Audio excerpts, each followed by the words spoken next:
Slow down for a moment and stay here with me. Let the noise around you settle. Let the questions in your mind become quiet. You have been moving through your days carrying a hidden weight, and part of you has become so used to it that you no longer remember how to breathe without fear pressing against your chest. You did not arrive at these words because you are weak. You arrived because your heart has been searching for something honest. You have asked for clarity when you did not know how to pray. You have reached for peace in the middle of restless nights. You have wondered whether I still see you, whether I still hear you, whether the mistakes behind you have changed the way I look at you. My beloved child, I have not looked away. I saw the moment when someone you trusted spoke words that stayed with you long after the conversation ended. I saw the disappointment you tried to hide. I saw you smile so others would not ask questions. I saw you continue serving, working, caring, and showing up while your own heart was quietly asking who would care for you. I saw every time you forced yourself to be stronger. I saw every time you pushed your feelings down because you believed they were too much for other people. I saw the nights when the room was silent but your thoughts were loud. I saw the old memories return not because you wanted them, but because pain often knocks on the door when the world becomes still. You have carried names I never gave you. Failure, burden, disappointment, too difficult, too late, not enough. Those names came from wounded people, painful seasons, and moments when fear spoke louder than truth. Some of them came from your own mouth after you became tired of hoping. You repeated them until they sounded like facts. But they are not facts. They are shadows, and shadows disappear when light enters the room. Listen to me now. Before anyone formed an opinion about you, I knew you. Before anyone accepted you or rejected you, I loved you. Before your best decision or worst mistake, I understood your whole story. Nothing about you surprised me. Nothing about your past caused me to step back. Nothing hidden in your heart has made me regret calling you mine. When I formed you, I was not careless. I did not place breath inside you without purpose. I did not give you your tenderness, your strength, your questions, your compassion, and your hunger for meaning by accident. You were known before you were noticed by the world. The psalmist understood this when he spoke of being formed in the secret place. Jeremiah learned that a calling can exist before a person feels ready to carry it. Peter discovered that one painful failure did not erase the work I still intended to do through him. My beloved child, your story is not finished because one chapter hurt you. You may feel as though you have been standing between two lives. Behind you is what you know, even though it has wounded you. In front of you is something unfamiliar, and unfamiliar things can feel dangerous when your heart has been disappointed before, so you have hesitated. You have asked for another sign, another confirmation, another reason to believe that moving forward will not end in more pain. I understand why you have been cautious, but caution was never meant to become a permanent home. The room that protected you can become the room that keeps you from growing. The habits that helped you survive one season can prevent you from receiving what the next season requires. You cannot carry every old fear into a new beginning and expect to walk freely. Today, I am not asking you to pretend that nothing happened. I am not asking you to deny the wounds or call painful things good. I am asking you to stop allowing yesterday to speak with more authority than my voice. The past can teach you, but it cannot own you. What happened may explain some of your reactions, but it does not have the right to decide your future. The people who misunderstood you do not hold the final word. The season that exhausted you does not define your strength. The failure you still remember is not stronger than the grace that met you there. My beloved child, I am meeting you here, not in the version of you that has everything figured out, but in the version that is still healing. I am not waiting at the finish line. I am walking beside you while you learn to trust again. Take a slow breath. Let your shoulders fall. You do not have to solve your life now. You only need to become willing to hear the truth. The truth is that you are still loved, you are still seen, you are still called. The door in front of you is not asking you to know every step beyond it. It is asking whether you will trust me enough to take the first one. There was a morning when the stone rolled away, and an ending became the beginning of hope. That same pattern still speaks. I bring life into places that seem closed. I bring direction into confusion. I bring courage into hearts that have lived too long under fear. Do not rush past this moment. There are things I will ask you to release. There are beliefs I will uncover. There are wounds I will touch gently, because healing cannot happen while they remain hidden. There are habits that belong to the person you had to become to survive, but they do not belong to the person you are becoming now. Stay close to me. In the words ahead, I will remind you who you are. I will show you why shame has kept returning. I will teach you how grace changes what fear could never change. I will speak to your purpose, your waiting, your weariness, and the quiet places where you almost stopped believing. My beloved child, this is not the end of your story. This is the moment when you stop allowing the old life to name you. This is where the voice of fear begins to lose its power. This is where you lift your head not because every problem has disappeared, but because you are no longer facing them alone. I am here now, and I am asking you to listen.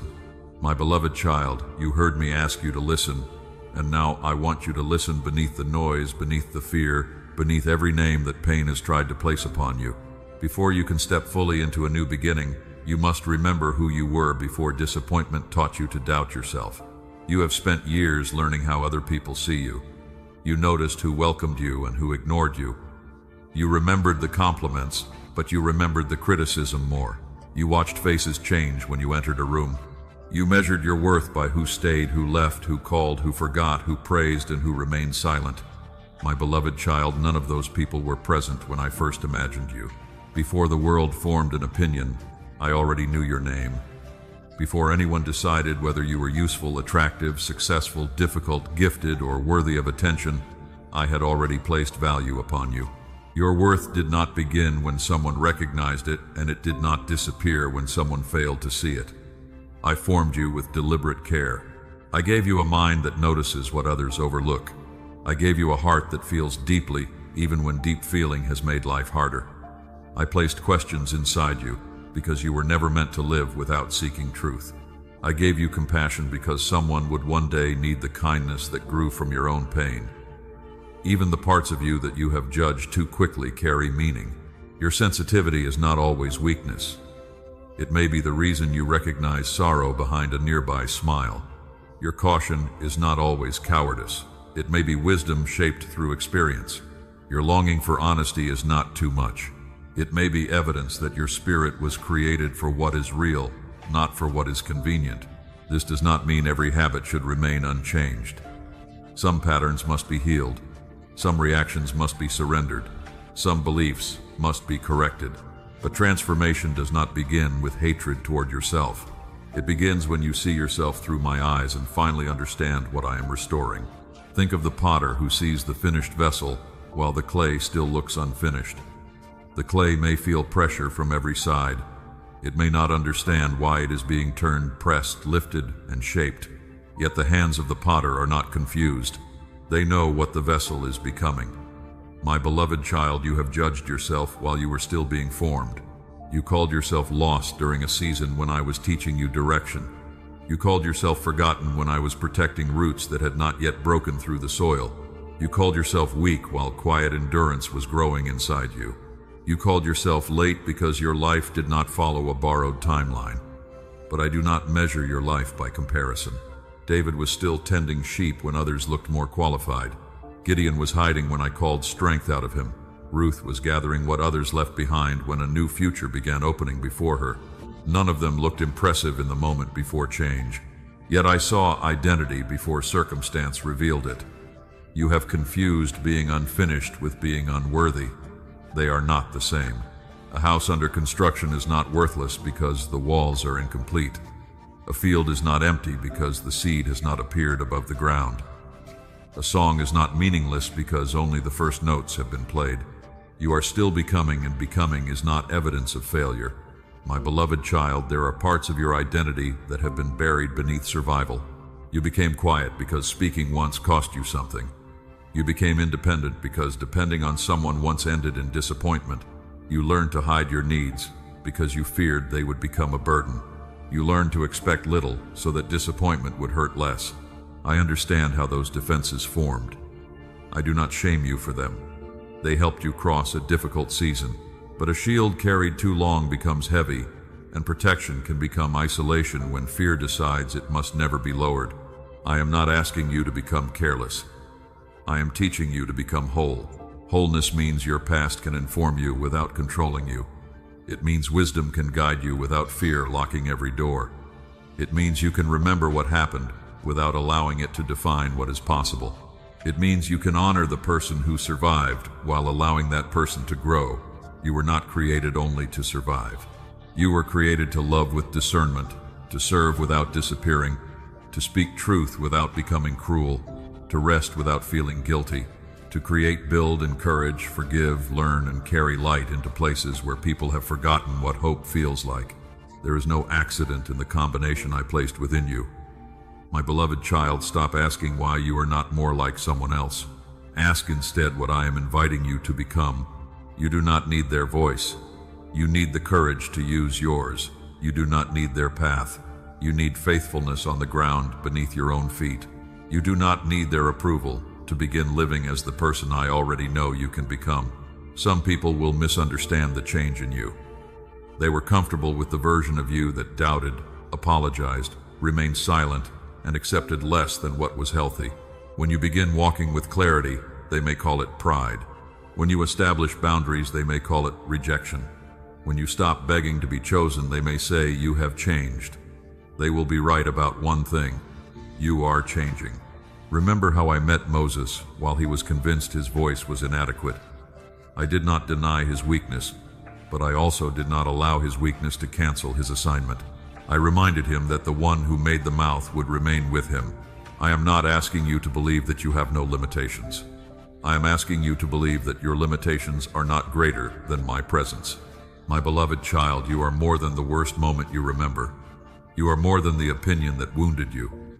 You are more than the season that emptied you. You are more than the role you played to keep everyone else comfortable. You are mine. Let that truth settle even now. You belong before you achieve. You are loved before you perform. You are seen before you explain. You are called before you feel ready. Your identity is not a reward waiting at the end of perfect behavior. It is the foundation from which true change begins. And now that you are remembering who you were created to be, I want to show you what grace has already prepared for you. You have lived with your head lowered long enough. In the next step, I will teach you why the crown of worth, purpose, and belonging was never something you had to earn. My beloved child, I told you that the crown of worth, purpose, and belonging was never something you had to earn. Now I want you to understand what that truly means, because you have spent too much of your life believing that love must be purchased through effort. You learned to become useful so people would keep you close. You learned to hide your weakness so no one would think less of you. You tried to be strong enough, generous enough, successful enough, and spiritual enough to deserve a place in the hearts of others. My beloved child, the crown I prepared for you is not made from applause. It does not shine only when your life looks impressive. It cannot be taken away by rejection, delay, failure, weakness, or the changing opinion of another person. This crown is a picture of what grace has already declared over you. It speaks of the authority to refuse the lies that once ruled your thoughts. It speaks of a calling that remains while you are still learning how to walk in it. It speaks of belonging that does not disappear when you struggle. You have imagined that the crown belongs to a future version of you, the healed version, the disciplined version, the version who never becomes discouraged, never reacts from fear, never falls into an old habit, and never questions my direction. I did not wait for people to become flawless before I called them. I met Jacob while he was still carrying the consequences of deception. I called Rahab from a life others judged and gave her a place in a story of redemption. I restored Peter after his courage failed in the hour he thought he would be strongest. Grace did not pretend their failures were harmless. Grace refused to let failure become their final identity. My beloved child, redemption means I do not waste what has been broken. I take what shame tried to bury and bring it into light. I take the places where you fell and teach you how to stand with compassion. I take wounds that made you feel disqualified and use healing to make you gentler with others. The crown shows struggle never had the final word. You may still hear the old accusation when you begin to move forward. It may ask who you think you are. It may remind you of promises you failed to keep. It may bring back a memory from years ago and present it as evidence that nothing inside you has changed. Do not confuse a returning memory with a returning sentence. The memory may remain, but the verdict has changed. You are not condemned to repeat every pattern that shaped your past. You are not required to remain in the identity you built during your most painful season. You are allowed to become wiser. You are allowed to receive forgiveness. You are allowed to live as someone who has repented and begun again. My beloved child, hold out your hands and your heart. Bring me the hands that made mistakes. Bring me the hands that held too tightly to people who were leaving. Bring me the hands that tried to control everything because uncertainty felt unbearable. Grace is not frightened by honest hands. Receiving grace does not mean calling wrong choices right. It means you stop trying to punish yourself after repentance has opened the door to change. It means you accept correction without accepting condemnation. It means you let remorse lead you back to truth instead of letting shame drive you into hiding. There is humility in receiving what you cannot earn. Pride does not only appear when someone thinks too highly of themselves, it can also appear when you insist that your failure is stronger than my mercy. It can appear when you believe your record has more authority than my promise to restore. You are not more powerful than grace. Your worst day did not surprise me. Your weakness did not expose something I had failed to notice. I knew the whole road when I called you mine, and I still chose to walk it with you. The crown does not make you superior to anyone. It teaches you how to carry yourself without begging for worth. It allows you to enter a room without needing to prove that you belong. It helps you love without disappearing, serve without becoming a servant to unhealthy approval, and speak truth without using truth as a weapon. A person who understands grace can admit when they are wrong without believing that one mistake destroys everything good within them. This is the dignity I am restoring in you. My beloved child, lift your head slowly, not with arrogance, not with the belief that you deserve whatever you desire. Lift it because you no longer need to live bowed beneath labels I never gave you. Lift it because your life is not a courtroom where every person becomes a judge. Lift it because you belong to me before you satisfy the expectations of the world. There will still be days when you feel unworthy. Feelings often arrive late to truths the Spirit has already received. Do not wait until every emotion agrees before you begin living differently. Let truth lead and allow your feelings time to follow. When the voice says you have failed too much, remember that mercy is renewed. When it says someone else deserves the calling more than you, remember that I do not confuse your assignment with theirs. Receive the crown. Receive the right to stop speaking to yourself with cruelty. Receive the courage to establish boundaries where fear once made you surrender. Receive the freedom to grow without pretending you have already arrived. Receive the responsibility to live in a way that reflects the grace you have been given. My beloved child, a crown is not merely something placed upon the head. It changes how a person understands what they carry. It reminds them that their choices matter, that their presence has purpose, and that their life belongs to something larger than the moment before them. That is why the enemy has worked so hard to keep your head lowered. If you believe you are permanently disqualified, you will abandon your calling before you begin. If you believe shame is your true name, you will return to chains even after the door has opened. If you believe grace is only for other people, you will spend your strength trying to earn what I am already placing into your hands. But today, you are receiving it. Not because your performance became perfect enough. You receive it because I am gracious, because redemption is real, and because love has called you out of hiding. Let it settle deeper than excitement. Let it become steadiness. Let it shape the way you speak, decide, forgive, rest, and begin again. And as you learn to stand with the dignity grace has restored, I will show you why you do not have to face the battles ahead as someone begging for victory. You will face them as one who has already been brought into a victory that fear cannot undo. My beloved child, I told you that you would not face the future as someone begging for victory. You will face it as one already brought into a victory fear cannot undo. Now let me show you how to stand when old battles speak again. The enemy does not always arrive with something dramatic. Sometimes he comes through a familiar thought, a memory, a sudden wave of doubt, a sentence you heard years ago that knows how to find tender places inside you. He studies patterns. He notices what makes you question yourself. He knows which disappointment feels unfinished. He knows when you are tired, lonely, frustrated, or afraid. He knows a weary mind can mistake a familiar lie for wisdom. But my beloved child, knowing your weakness does not give him your future. He can point to your past, but he cannot rewrite what grace declared. He can remind you where you fell, but he cannot erase the hand that lifted you. He can create noise around your calling, but he cannot cancel your purpose. This is why you must learn the difference between being attacked and being defeated. An attack is pressure. Defeat is surrender. You may feel pressure and still remain standing. You may tremble and still refuse to turn back. You may have questions and choose trust. Courage is not the absence of fear. Courage is the decision that fear will not choose your direction. Remember the night when the disciples were surrounded by wind and water. They saw only the storm. I saw the shore. They thought the waves were deciding their future. I knew the waves were only part of the journey. My beloved child, I still see beyond what frightens you. You are not fighting to convince me to care. You are not fighting to earn protection. You are not fighting to prove that you deserve another chance. The deepest battle has already been answered through love, sacrifice, and resurrection. The cross looked like loss to those who watched from a distance. The tomb looked like silence.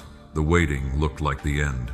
But what appeared defeated was already becoming the place where defeat itself would be broken. That is the ground beneath your feet. You do not stand on your performance. You stand on what has been completed. When the accusing voice says you are too broken, answer with truth. Say that I am restoring you. When fear says you have no strength left, remember that my strength is not measured by your energy. When the past says you will repeat the same pattern forever, remember that renewal can begin with one honest choice.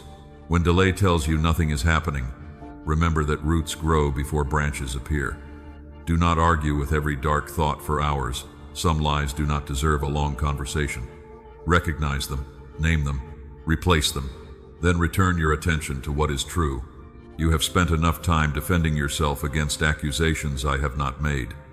My beloved child, your authority is not loudness, it is agreement with truth. Authority can look like closing the door on a conversation that keeps pulling you back into confusion. It can look like refusing to check whether someone who hurt you finally regrets it. It can look like praying before reacting. It can look like resting when anxiety tells you that everything depends on your constant effort. It can look like asking for help instead of pretending you are fine.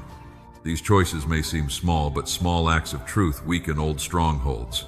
Do not imagine victory only as a dramatic moment when every problem disappears. Victory often begins quietly. It begins when you recognize the thought that once controlled you and choose not to follow it. It begins when you feel the old urge to run, hide, chase, or prove yourself, yet you remain still long enough to hear me. I am not asking you to become careless about spiritual opposition. I am asking you to stop giving it more authority than it has. Not every inconvenience is a direct attack. Not every closed door is a curse. Not every difficult person has been sent to destroy you. Sometimes you are facing consequences, limitations, poor timing, or a lesson that requires patience.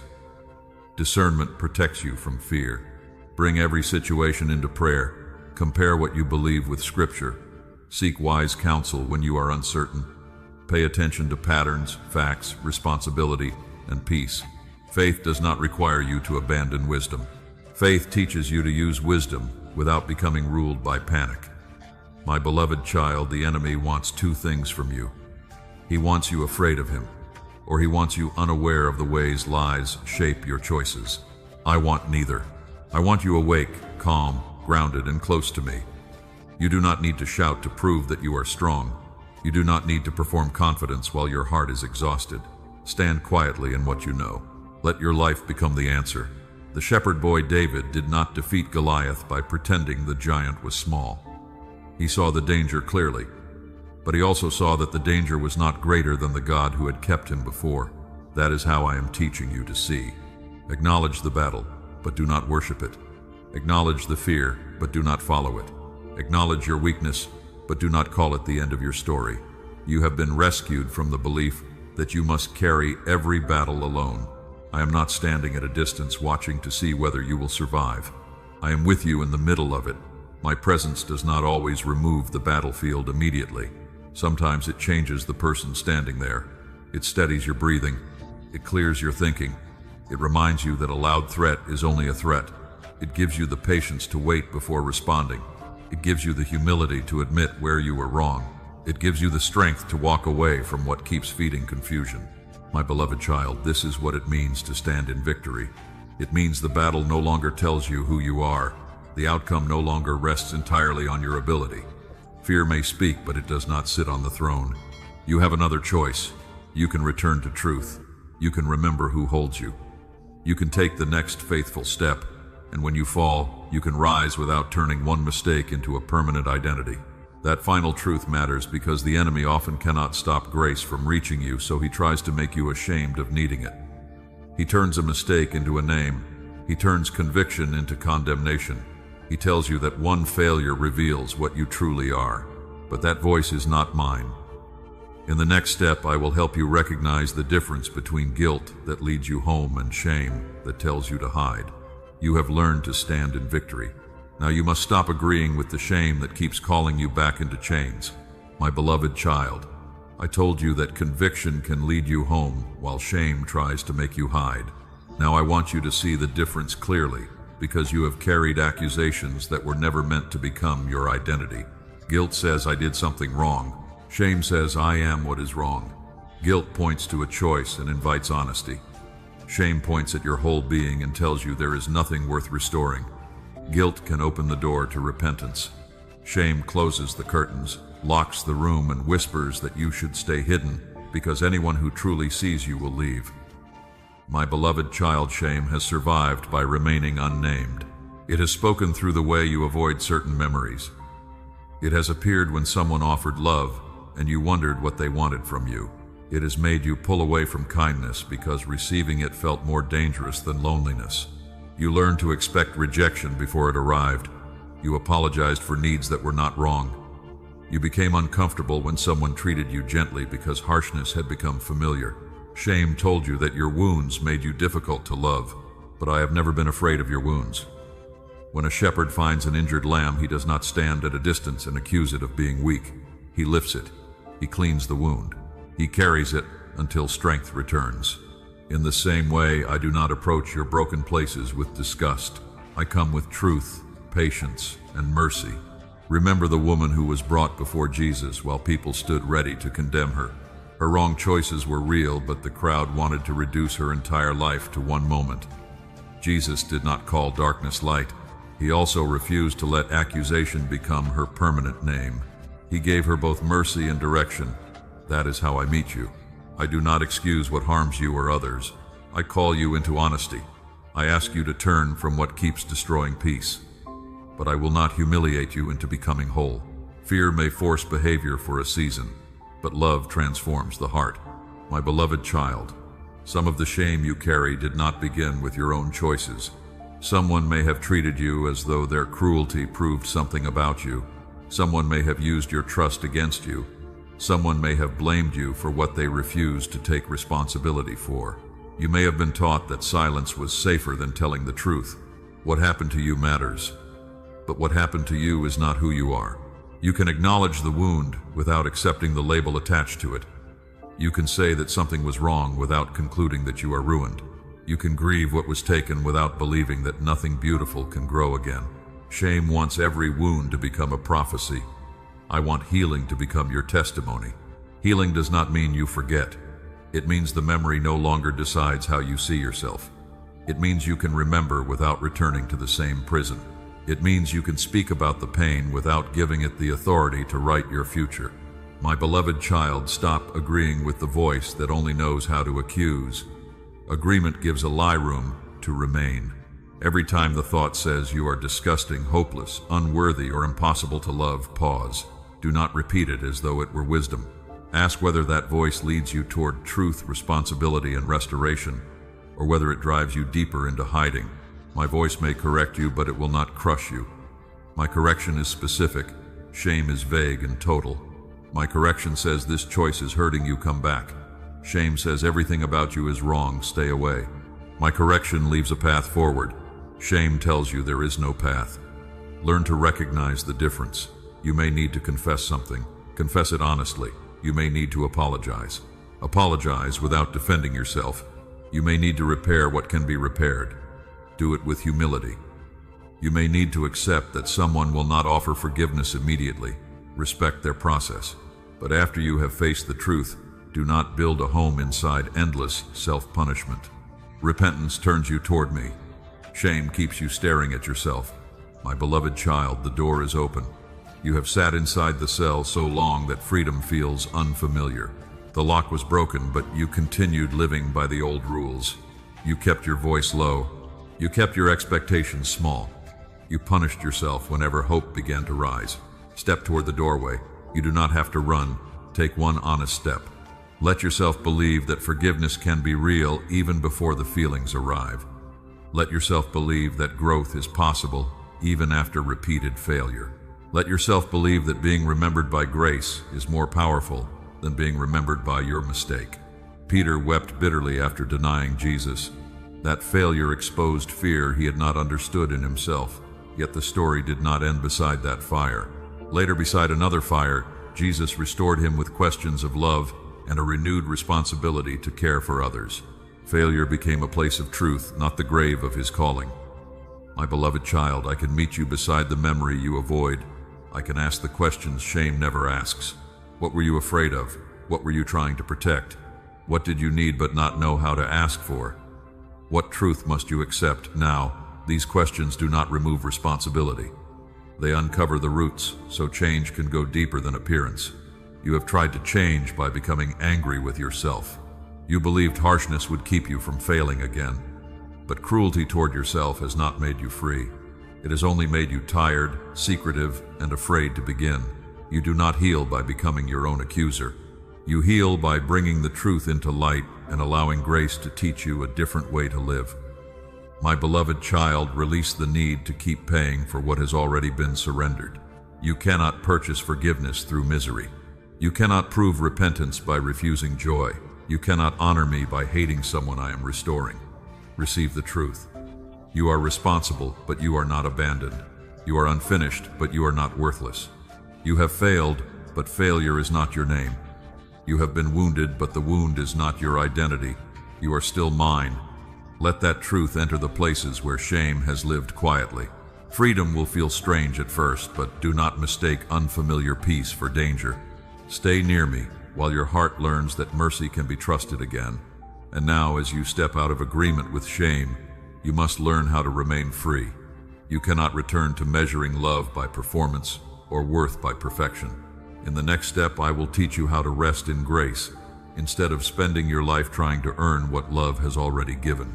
My beloved child, I told you that freedom cannot survive if you return to measuring love by performance.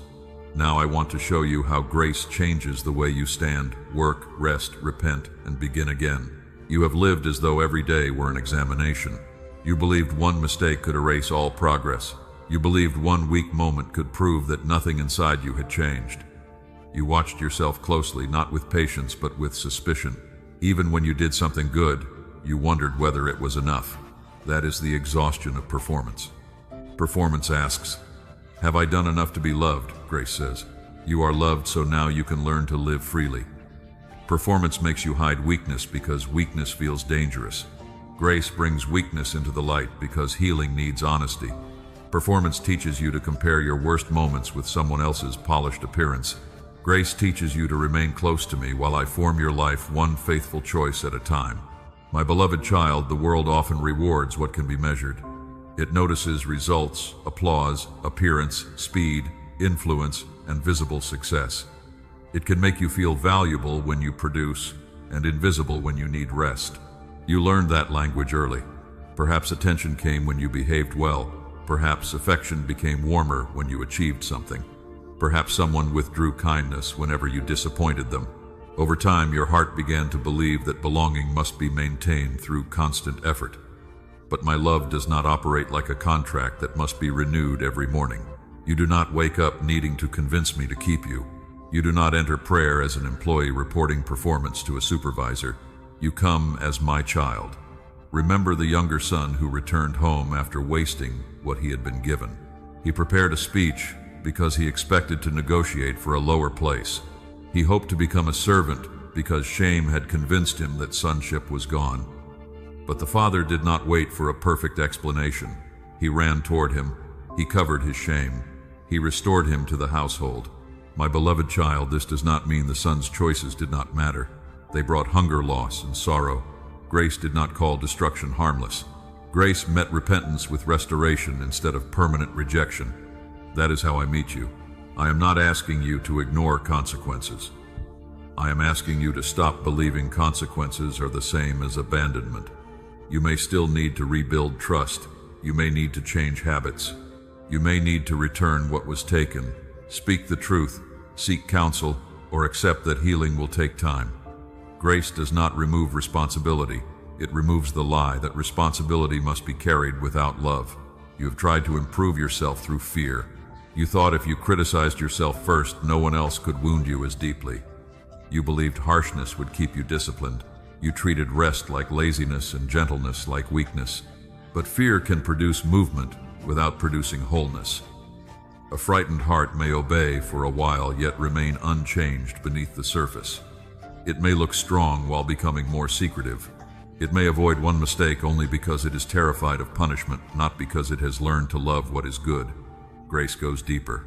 Grace does not merely change what you do when someone is watching. It changes what you desire when no one is near. It teaches you to choose truth because truth brings freedom.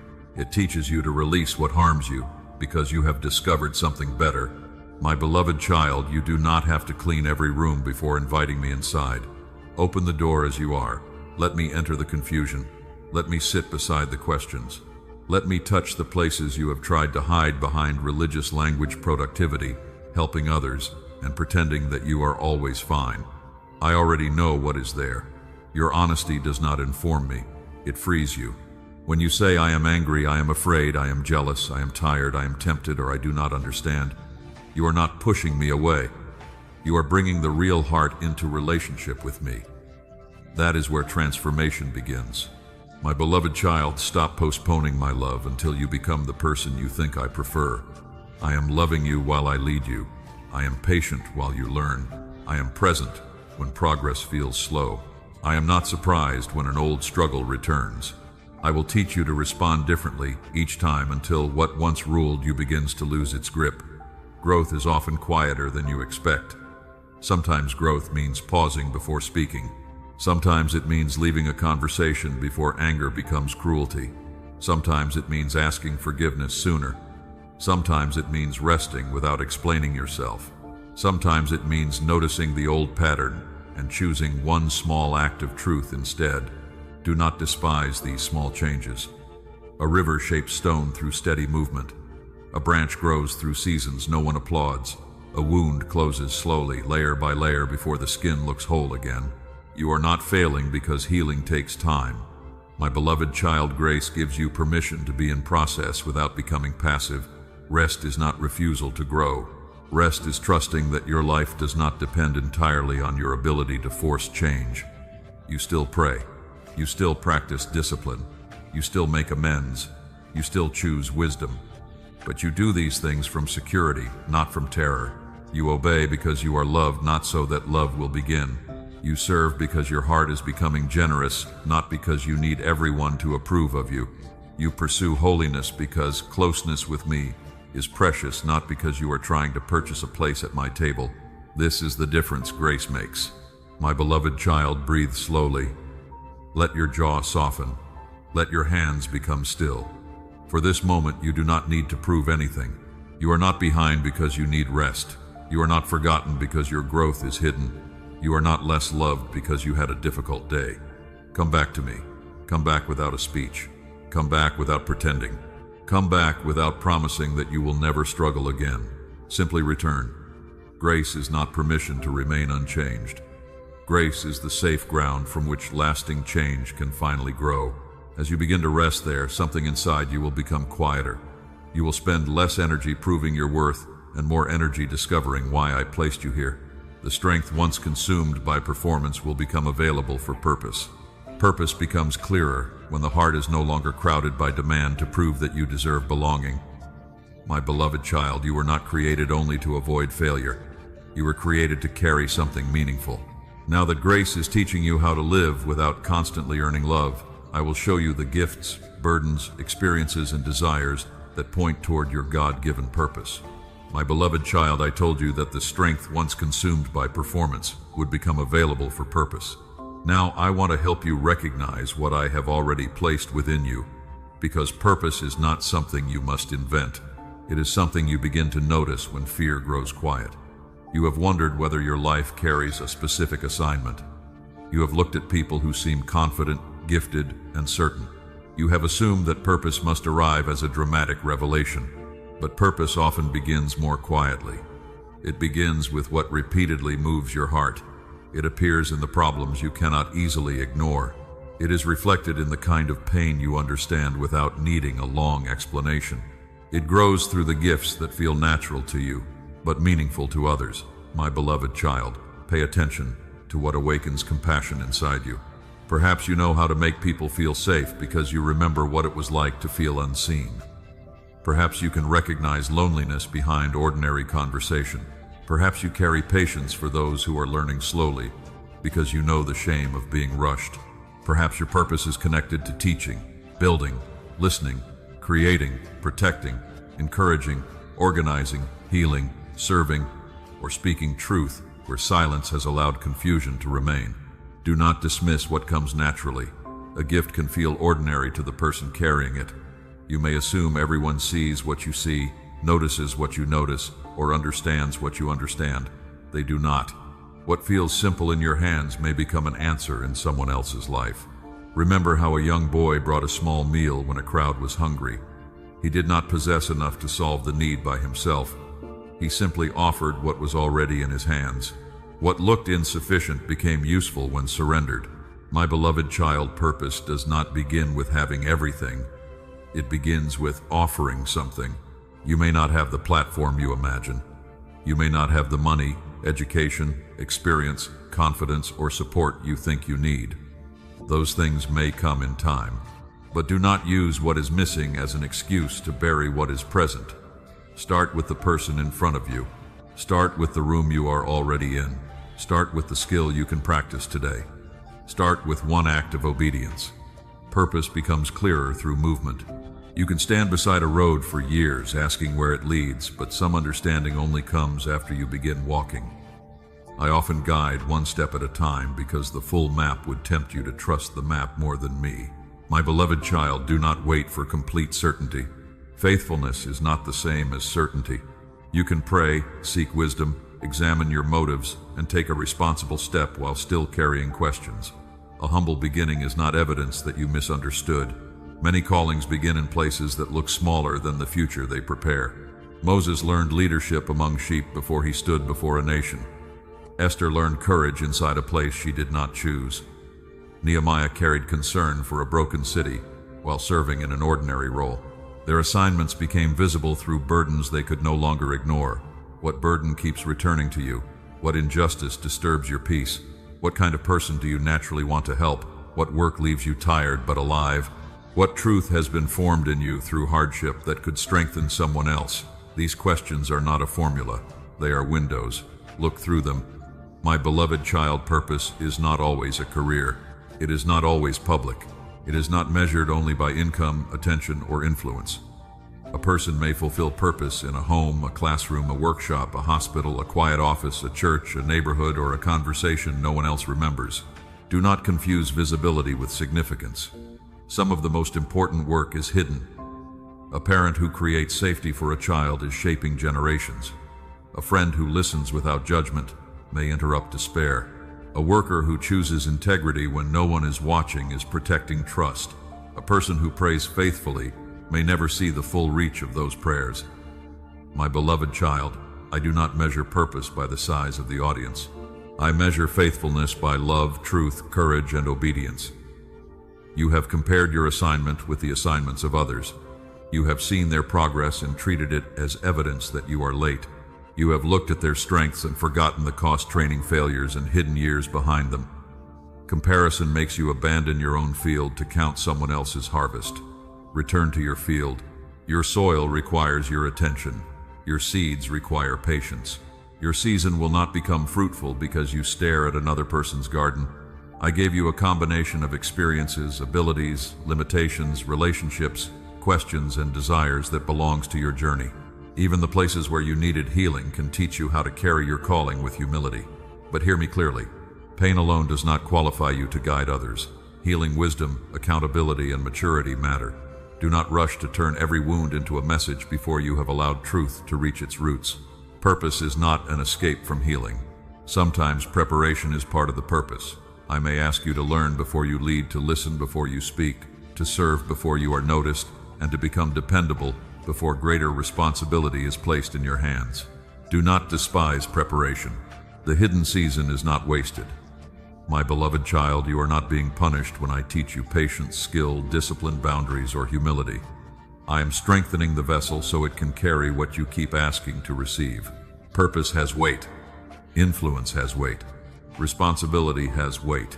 A calling that blesses others must be supported by character that can remain steady when attention, pressure, criticism, and success arrive. So begin but remain teachable. Move but stay close. Use your gift, but do not make the gift your identity. Your identity is in me. Your purpose flows from that identity. If the work changes, if a door closes, or if a season ends, you do not disappear. You are still mine. My beloved child, ask me today for the next faithful step, not the whole future. Then take that step with what you have. Write the first page, make the honest call, practice the skill, serve the person, set the boundary, seek the training. Begin the conversation. Do not wait until fear becomes silent. Let obedience become louder. As you step into purpose, the road will not always feel easy. The gift will be tested. Your motives will be purified. Waiting may stretch longer than expected, and pressure may reveal places that still need strengthening. That does not mean the calling was false. It may mean the fire is preparing you to carry it well. In the next step, I will show you how the seasons that feel like delay, pressure, and loss can become the furnace where faith, patience, and character are refined. My beloved child, I told you that the pressure around your calling does not mean the calling was false. Sometimes the season that makes you question everything is the season where I am strengthening what must remain when the answer comes. You have asked why the road became harder after choosing obedience. You expected peace, yet found resistance. You expected clarity, yet entered uncertainty. You expected doors to open, yet some remained closed. My beloved child, difficulty is not always a sign that you missed me. There are moments when I protect you from the wrong direction. There are moments when your own choices create consequences that must be faced honestly. There are also moments when the path is right, but the person walking it needs deeper roots. The fire reveals what comfort can hide. It shows where fear controls your reactions. It exposes the approval you crave. It reveals whether you love the assignment or the recognition you hoped it would bring. It uncovers places where your confidence depended more on quick results than on trust. I do not reveal these things to shame you. I reveal them because what remains hidden cannot be surrendered. A goldsmith does not place gold in the fire because he hates it. He applies heat because he knows what is valuable inside it, and he intends to remove what weakens its purity. The fire is not proof that the gold was worthless. The fire is proof that the gold is being prepared. My beloved child, you are not being burned for destruction. You are being refined for lasting endurance. This does not mean every painful event was sent by me. I do not ask you to call abuse, betrayal, illness, injustice, or careless decisions good. Some things grieve my heart. Some wounds require boundaries, wise counsel, medical care, legal help, or time away from danger. But no pain is beyond my ability to meet you within it. I can bring wisdom from confusion. I can grow compassion where cruelty tried to make you bitter. I can teach boundaries where fear once made you silent. I can form patience in a season that did not move according to your schedule. My beloved child, remember Joseph. The dream came before the pit, and the promise came before the prison. His circumstances seemed to contradict what had been shown to him. He could not see how betrayal, false accusation, and delay could belong near purpose. Yet in hidden places, he was learning responsibility, discernment, patience, and leadership. The palace required a dream. It required character strong enough to carry influence without becoming consumed by it. You often ask me to change your surroundings while I am changing the person who will stand within those surroundings. You ask for greater responsibility, but responsibility needs steadiness. You ask for influence, but influence needs humility. You ask for provision, but provision needs wisdom. You ask for restoration, but restoration needs boundaries, so old patterns do not rebuild themselves. My beloved child, preparation can feel like delay when you only see the calendar. I see capacity. I see the weight of what you are asking to carry. I see the conversations, pressure, temptations, decisions, and demands that may come with the answer. I am not interested only in getting you to a destination. I care about who you become on the way there. Do not despise slow growth. A tree that rises quickly without deep roots may look impressive until the wind comes.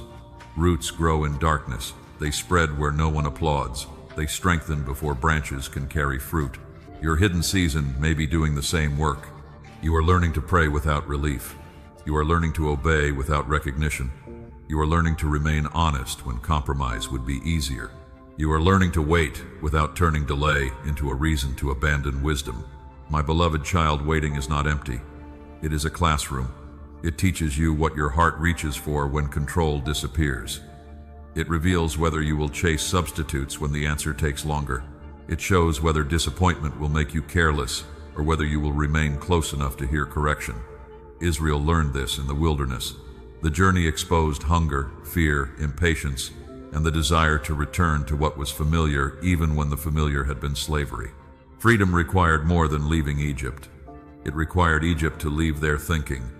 In the same way, you can walk away from an old situation while still carrying its habits within you. You can leave a harmful relationship while continuing to believe you must earn love. You can enter a new opportunity while still expecting rejection. You can receive a fresh beginning while thinking with the fear of the old life. This is why refinement matters. I am not only changing your location, I am renewing your mind. My beloved child, do not rush to escape every uncomfortable moment before asking what it is revealing. Is the pressure showing you where rest is needed? Is the conflict showing you where a boundary was missing? Is the delay teaching you to prepare more carefully? Is the disappointment exposing an expectation I never gave you? Is the loneliness inviting you to seek healthy community rather than returning to people who repeatedly wound you? These questions turn suffering into wisdom without pretending suffering is easy. You are allowed to grieve. You are allowed to feel tired. You are allowed to admit that this season is not what you wanted.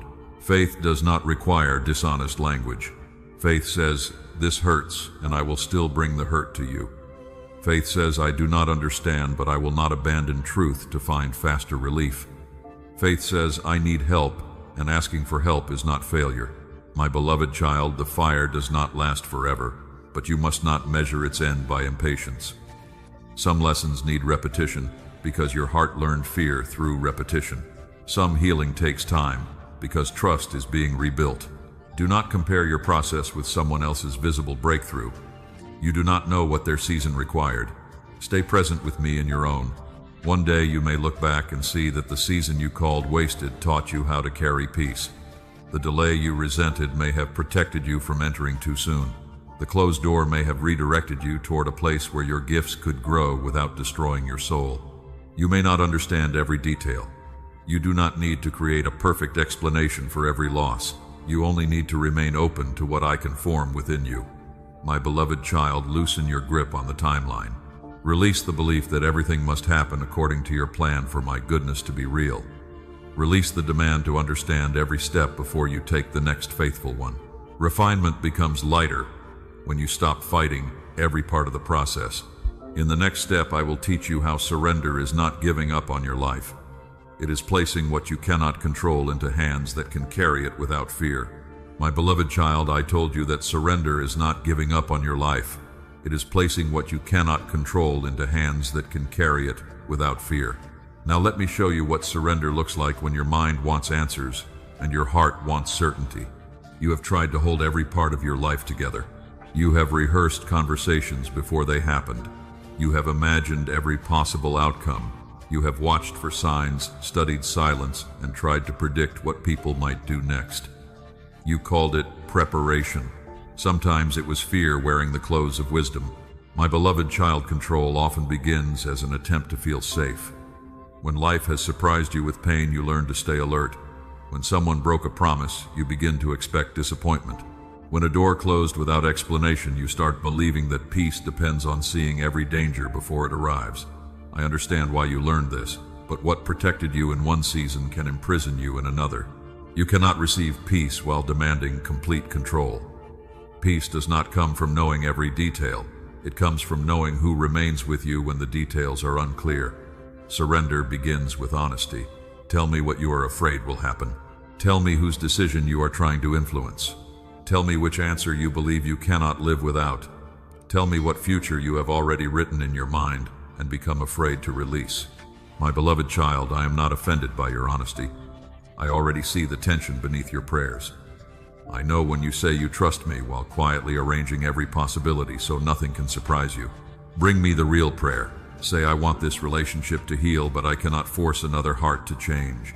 Say, I want this opportunity, but I cannot control who opens the door. Say, I want an answer now, but I do not know what timing will protect me. Say, I am afraid that surrender means losing what I love. This is where worship becomes more than music. Worship is not only what you sing when the room feels peaceful. Worship is the moment you open your hands around what matters most and say, I trust your wisdom more than my fear. Remember Jesus in the garden before the cross. He did not pretend the path was easy. He spoke honestly about sorrow. He asked whether the cup could pass. Yet, he also placed his desire beneath the will of the Father. That was not weakness. That was surrender with courage. My beloved child, surrender does not erase desire. It places desire in proper hands. You may continue praying for healing, provision, reconciliation, direction, or change. You may work, prepare, seek counsel, and take responsible action. Surrender does not make you passive. It frees you from believing that everything depends on your pressure. You are not surrendering your voice, wisdom, or responsibility. You are surrendering the impossible burden of controlling outcomes that were never yours to command, manage, or guarantee alone. There is a difference between responsibility and control. Responsibility asks, what is mine to do today? Control asks, how can I make everyone and everything produce the outcome I want? Responsibility brings clarity. Control creates exhaustion. You are responsible for your words, choices, preparation, boundaries, effort, and honesty. You are not responsible for another person's maturity, response, timing, or willingness to change. My beloved child, release what belongs to them. You have carried emotional weight for people who would not carry their own. You have explained yourself repeatedly, hoping the perfect sentence would make them understand. You have given more chances because you believed patience could create repentance in someone who did not want to change. Love can invite, love cannot control. You can forgive and still maintain distance. You can care without returning to confusion. You can pray for someone while refusing to become the place where they continue practicing harm. Surrender may require a boundary. It may require silence after you have spoken truth clearly. It may require accepting that closure will not arrive in the form you expected. It may require allowing someone to misunderstand you rather than abandoning your peace to change their opinion. My beloved child, some doors stay closed because forcing them open would wound you. Some answers arrive slowly because your heart needs space to become ready. Some plans change because what you requested would not carry the peace you imagined. You often judge my goodness by whether I follow your preferred route. But I see roads you cannot see. I see motives hidden beneath kind words. I see consequences beyond the moment. I see what success could awaken in you before your character is prepared to carry it. Trust does not mean every disappointment came directly from me. It means no disappointment removes you from my care. When circumstances are confusing, do not rush to call everything a sign. Pray. Examine the facts. Return to Scripture. Seek mature counsel. Give emotions time to settle before making permanent decisions. Surrender is not careless. It is calm enough to discern. My beloved child, release the timeline. You have said that you would trust me if the answer came soon. You have turned dates into tests of my faithfulness. When those dates passed, you wondered whether I had forgotten you. I am not asking you to stop hoping. I am asking you to stop making peace, wait for the outcome. You can live today while tomorrow remains unknown. You can laugh before every prayer is answered. You can rest while the work continues. You can notice the goodness already present without betraying the desires still waiting. This is the gift of open hands. Closed hands can grip, but they cannot receive. Open hands can release and receive at the same time. My beloved child, take a slow breath. Imagine placing the person, the plan, the question, and the deadline before me. Do not pretend they no longer matter. Simply stop treating them as though they are the source of your life. I am your source. If the answer comes differently, I will still be with you. If a door closes, I will still guide you. If someone leaves, I will still hold what their departure cannot take. If you must begin again, I will not make you begin alone. Surrender is practiced more than once. Fear may return tomorrow and ask you to pick the burden up again. When it does, release it again. There is no shame in repeating the prayer. Trust grows through repeated return. My beloved child, you do not need to understand the whole road to place your next step in my hands. As control loosens, you will notice space opening inside you. That space is where courage can grow. It is where obedience becomes possible before certainty arrives. In the next step, I will ask you to leave what is familiar and walk toward what you cannot fully see. You will not move because every fear has disappeared. You will move because surrender has taught you that the unknown is still held by me. My beloved child, I told you that surrender creates space for courage. Now I am asking you to take the next step, not because every fear has vanished, but because you are learning that the unknown is still held by me. You have lived near familiar doors for years. Some of those doors protected you once. They gave you routines, relationships, and ways of thinking that helped you survive. But what once felt safe can become too small when I begin calling you forward. My beloved child, familiarity is not always peace. Sometimes it is only predictability. You know how the old pattern feels. You know what happens when you stay silent, delay the conversation, avoid the risk, or return to the same place for comfort. The outcome may hurt, but at least it is known. The unknown asks more from you. It asks you to trust without seeing the road. It asks you to believe that a new life can feel unfamiliar without being unsafe. It asks you to stop using fear as a map. When I called Abraham, I did not give him every detail before he left. I gave him direction for the next step. He had to move before he understood where the road would lead. My beloved child, faith often begins with enough light for today. You may want a complete explanation. You may want every risk removed, every person supportive, every resource prepared, and every outcome guaranteed. But if I answered every question before you moved, you might trust certainty more than you trust me. Faith is not blind carelessness.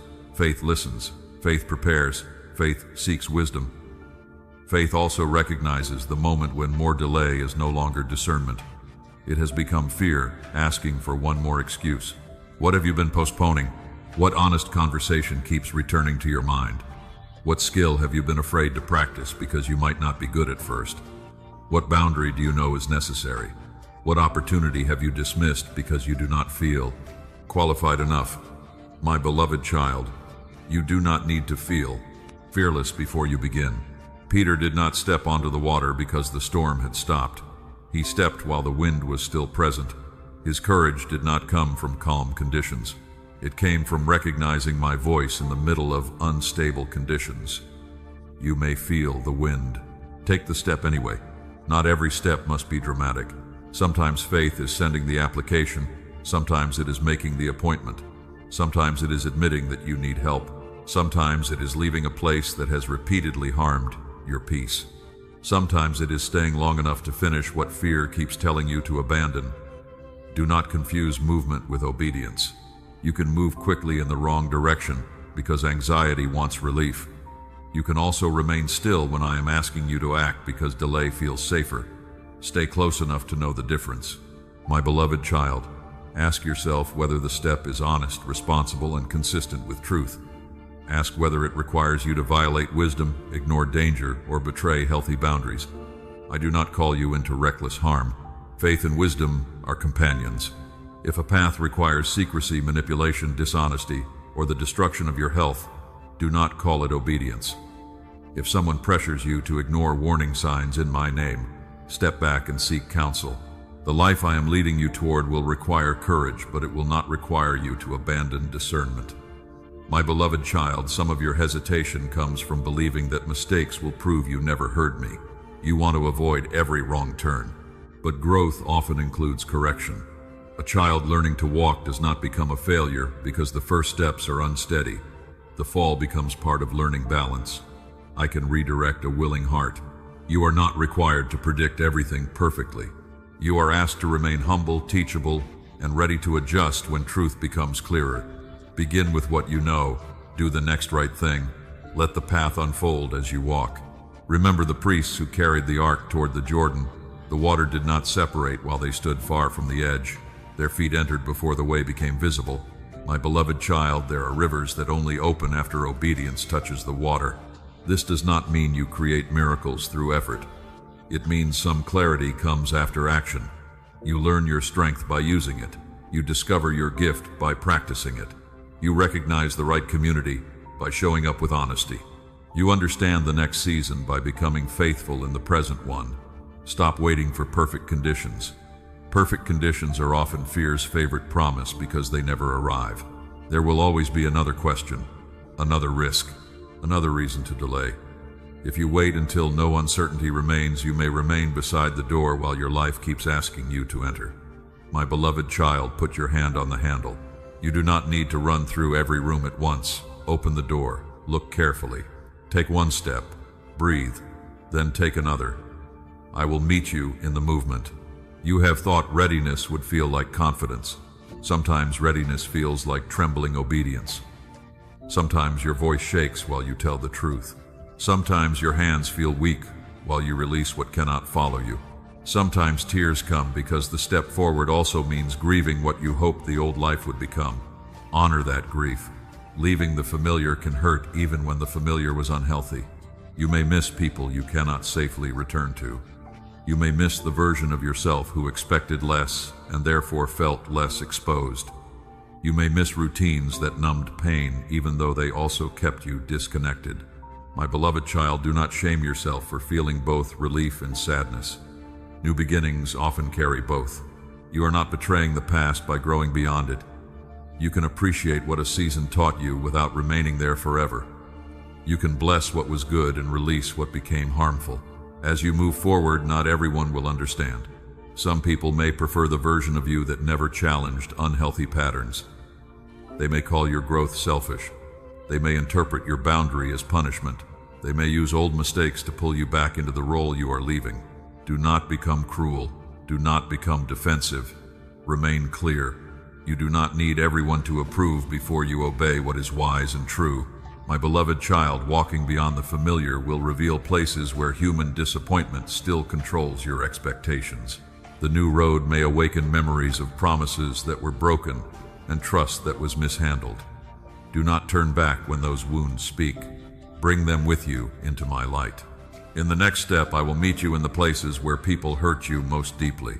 I will show you how divine love can heal what human love mishandled, without asking you to deny the pain or abandon the boundaries that protect your growing heart. My beloved child, I told you that walking beyond the familiar may awaken memories of broken promises and trust mishandled. Do not turn back when those wounds speak. Bring them into my light, because what people damaged does not have to remain the ruler of your heart. They knew your hopes and the parts of your story you shared because you believed they would protect them.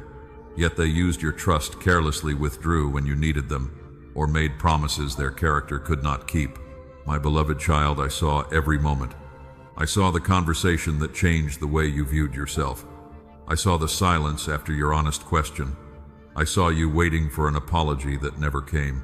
I saw you trying to understand how someone could say they loved you and still treat your heart as disposable.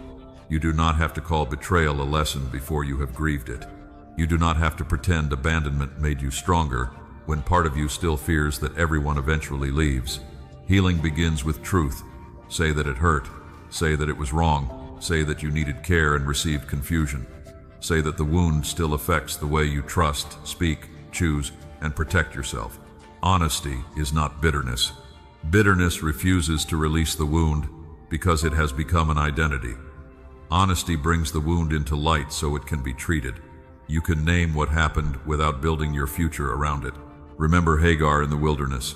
She had been mistreated and pushed away, yet I found her where others failed her. She called me the God who sees. I see. I see the child inside you who learned that love could disappear without warning. I see the adult who became independent because needing someone felt dangerous. I see the part of you that studies every change in tone because you fear pain is about to repeat itself. My beloved child, these reactions were attempts to protect you, but protection must be guided by wisdom, not ruled by fear. A wall can keep danger out, but it can also keep honest love from entering. I am asking you to let me show you which walls are boundaries and which have become prisons. A boundary says, I will not allow repeated harm. A prison says, I will never trust anyone again. A boundary protects healing. A prison prevents relationship. My beloved child, forgiveness does not mean you must return to the place that wounded you. It does not require you to give someone the same access they once abused. It does not erase consequences, rebuild trust instantly, or make reconciliation wise in every situation. Forgiveness releases your right to live, consumed by revenge. Reconciliation requires repentance, honesty, safety, and changed behavior from both sides. Trust is not restored by words alone. It is rebuilt through consistent truth over time. You may forgive someone and remain distant. You may pray for them and refuse private contact. You may wish them healing while protecting your home, body, mind, and peace. My beloved child, I will never ask you to prove faith by staying where you are being harmed. Seek help when the wound is larger than what you can carry alone. Speak with a wise pastor, counselor, trusted mentor, or qualified mental health professional. If you are in danger, reach out to people who can help you become safe.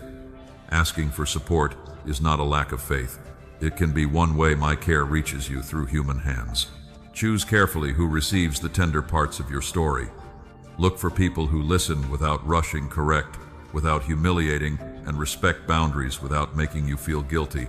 My beloved child, healthy love does not demand that you disappear. It does not punish you for having needs. It does not use scripture to silence honest pain. It does not require constant confusion to keep a relationship alive. It can tolerate truth, responsibility, and the word no. When chaos has been familiar, peace can feel suspicious. When affection was inconsistent, steady kindness can feel strange. When you had to chase attention, healthy love may feel unreal. Do not mistake peace for absence. Do not mistake consistency for lack of passion. Do not mistake respect for emotional distance. Let your nervous heart learn a different rhythm. My beloved child, I am patient with that learning. I will not shame you when trust develops slowly. I will teach you to notice actions, patterns, accountability, and character, instead of being carried away by promises. Remember Thomas after the resurrection. His questions did not make me abandon him. I met him where trust needed evidence. I am not threatened by your questions either. Ask how to forgive without returning. Ask how to love without losing yourself. Ask how to release anger without denying justice. Ask how to grieve someone who is still alive but no longer able to walk closely with you. My beloved child, healing is rarely a straight road. One day you may feel free. The next day, a song, place, date, or sentence may reopen an old ache. This does not mean all progress has disappeared. It means another layer is ready to be held with truth. Do not measure healing by never feeling pain again. Measure it by what the pain is allowed to control. Can you remember without contacting the person who harmed you? Can you feel sadness without calling yourself unlovable? Can you become angry without becoming cruel? Can you notice fear without letting fear choose every relationship? These are signs that love is rebuilding your inner life. My beloved child, my love is not a replacement for every human relationship. You were created for connection-wise community, mutual care, and honest companionship. But my love is the foundation that keeps human love from becoming your God. When you know I will not abandon you, you no longer have to beg another person to stay at any cost. When you know I see you, you no longer have to perform for attention. When you know you belong to me, you can release relationships that demand you betray yourself to keep them. Let my love become the ground beneath your feet. From that ground you can grieve without drowning. You can forgive without surrendering wisdom. You can open your heart without leaving it unguarded. You can receive kindness without searching for a hidden threat.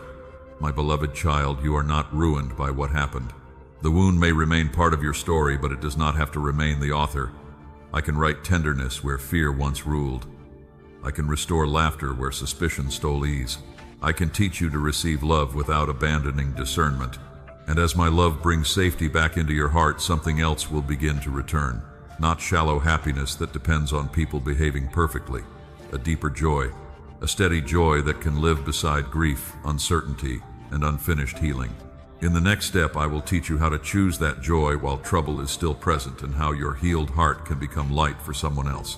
My beloved child, I told you that as my love brings safety back into your heart, something deeper than happiness can return. Now I will show you how joy can live beside grief, uncertainty, and unfinished healing without asking you to pretend life is easy. Happiness often depends on what happens around you. It rises when the answer comes, when the relationship feels secure, when the plan succeeds, or when the day unfolds the way you hoped. Happiness is a gift, and you are allowed to enjoy it. But happiness changes with circumstances. Joy is deeply different. Joy is not the smile you force while your heart is hurting. It is not a performance designed to prove that your faith is strong. It is not denial, and it is not spiritual pressure to call every painful thing beautiful. Joy is the quiet confidence that pain is not the whole story. It is knowing that even when you cannot see clearly, you are still held. It is the choice to believe that darkness has limits. My beloved child, joy can sit beside tears. Jesus wept at the tomb of Lazarus even though resurrection was near.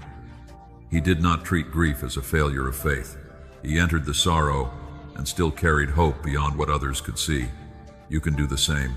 You can grieve what was lost and still believe that your life contains goodness. You can feel disappointment and still notice the kindness that remains. You can admit that today is hard and still receive one small moment of peace without feeling guilty. Joy does not erase sorrow. It keeps sorrow from becoming your only language. My beloved child, trouble has trained your mind to look for danger. You may enter a peaceful moment and immediately wonder how long it will last. You may receive good news and prepare for trouble to follow. You may struggle to enjoy what is present because you are already bracing for what could be taken away. I understand that response. When pain has arrived, suddenly joy can feel unsafe, but you do not honor the past by refusing every good thing in the present. You do not protect yourself by treating peace as a trap. You only teach your heart that suffering is more trustworthy than love. Let me teach you another way. Begin by noticing what is still good. A quiet morning, a body that carried you through another day, a friend who listened, a meal that brought comfort, a prayer you were finally able to speak, a moment when your mind became still. These things seem small, but gratitude makes room for joy without denying reality. My beloved child, gratitude is not pretending that everything is enough. It is recognizing that pain has not taken everything. The prophet Habakkuk spoke of rejoicing even when fields were empty and the expected harvest had not appeared. His joy did not come from conditions. It came from knowing where his strength was rooted. This is the kind of joy I am growing in you. A joy that does not collapse when one plan changes. A joy that does not depend on another person choosing you. A joy that survives the waiting because its source is deeper than the answer. You may not feel it every morning. Joy is sometimes a feeling, but it is also a direction. It is deciding to turn toward truth when fear wants to control the view. It is the practice of remembering that my presence has not left because the day feels heavy. My beloved child, choose joy gently. Do not command your heart to move faster than healing allows. Do not shame yourself for feeling sad. Do not compare your emotional strength with someone who is in a different season. Some days, joy will sound like laughter. Some days it will sound like a quiet prayer. Some days it will be courage to rise open the curtains and care for the life before you. Some days it will be the decision not to send the message that would reopen confusion. Some days it will be asking for help before loneliness becomes isolation. These choices matter. They are signs that despair is no longer making every decision.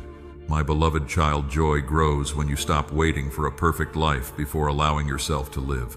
You have postponed peace until the relationship is repaired. The money is secure, the body feels stronger, the family understands, or the future becomes certain. But if joy is always waiting for the next condition, fear will keep moving the finish line. Receive today as it is, not as everything you wanted, not as everything it may become, as the day now placed in your hands. Ask what love can do here. Ask what truth can protect here. Ask what beauty can still be noticed here. My beloved child, joy can become a form of resistance.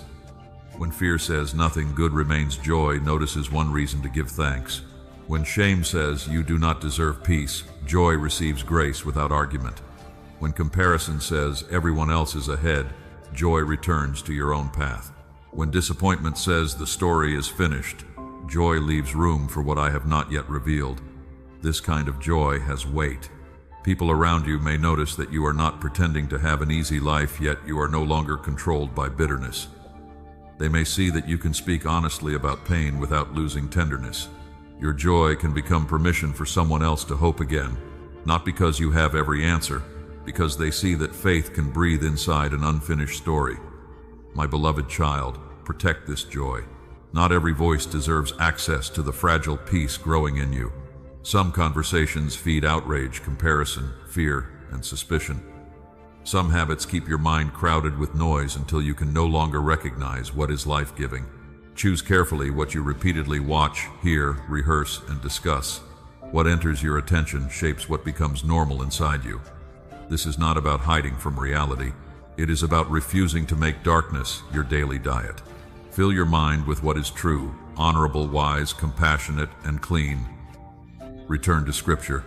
Spend time with people who strengthen courage without denying pain. Create quiet where your heart can hear again. My beloved child, joy needs room. It grows where gratitude is practiced. Rest is honored, truth is repeated, and healthy connection is allowed. Do not wait until every storm passes. Learn to light a lamp while the sky is still dark. Learn to sing before every door opens. Learn to receive the bread for today without demanding tomorrow's supply in your hands. I will meet you in that practice, and as joy becomes steadier, you will begin to care more deeply about what protects it. You will recognize that some choices brighten your inner life, while others make it harder to hear me. In the next step, I will teach you that holiness is not cold perfection or religious pride. It is the loving decision to guard the life clarity and calling I am restoring within you. My beloved child, I told you that holiness is not cold perfection or religious pride. It is the loving decision to guard the life clarity and calling I am restoring within you. Holiness simply means being set apart for what is true. It does not mean becoming harsh, distant, or suspicious of everyone around you. It does not mean pretending that temptation no longer exists. Holiness means you recognize that your life carries purpose, so you stop treating every influence as harmless. Does this choice bring me closer to truth or deeper into confusion? Does this relationship strengthen integrity or train me to ignore my own convictions? Does this habit make my heart more peaceful, honest, and awake, or does it leave me numb, restless, and divided? My beloved child, your choices shape your capacity. You have sometimes viewed compromise as a small thing. You told yourself that one conversation, one secret, one repeated excuse, or one hidden habit could not affect anything important. A window left open during a storm may not destroy a house in one moment, yet the rain slowly enters places that were meant to remain dry. In the same way, compromise rarely announces the full cost at the beginning. It often appears convenient, private, or temporary. It promises relief without explaining what it will weaken. I do not warn you because I am eager to punish you. I warn you because I love what I placed inside you. Remember Samson. His strength was not merely physical. His life carried a consecration, a responsibility, and a calling. Yet repeated compromise slowly made him careless with what had been entrusted to him. It began when he repeatedly ignored what should have been guarded. My beloved child, do not wait for destruction before taking small warnings seriously. Pay attention when peace leaves. Pay attention when you need to hide what you are doing. Pay attention when you keep explaining away what you know is wrong. Pay attention when a relationship requires you to become dishonest, cruel, manipulative, or spiritually numb in order to keep it. Conviction is not your enemy. It is the quiet light that helps you return before the path becomes darker. When my spirit brings something to your attention, do not respond with panic. Do not immediately conclude that you are rejected. Pause. Listen. Ask what needs to change, then change it. Holiness is practical.